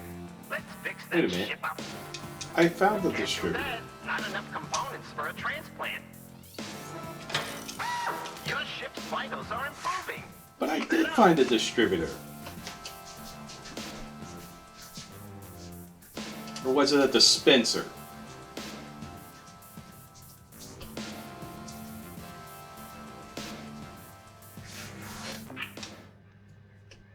Alright. Okay, so with that, thank you guys for coming out and watching us here tonight. I greatly appreciate it. Remember to subscribe and follow here because it helps me out and helps get the sponsorships and all that, and helps keep the funds coming in for the little guy. And also, don't forget to go like and subscribe on YouTube for our VODs. All of our past videos since day one of our stream is on there. Other than that, I really don't have anything else to say. Probably be wrapping this up on next Thursday, so yeah, be ready for that finale. Yeah, so remember, our next stream will be on Saturday. I'm also contemplating seeing about doing a few things to cover for the week I'm going to be off. It all depends. I can't really take the time away from the kid or anything like that. I've got to figure that out. But we shall see. I might do a few additional streams to cover that and then have someone post for me while I'm gone. But we'll see. So other than that, thank you for coming out. We appreciate it. Remember, get out there, discover, explore, create, innovate. And we will see you here next time on Spartan 923 Gaming. Take it easy. Have a good night. Oh, man. Almost done. My gosh. Just starting to love the game, too. I mean, it's so hard to walk away from a good game.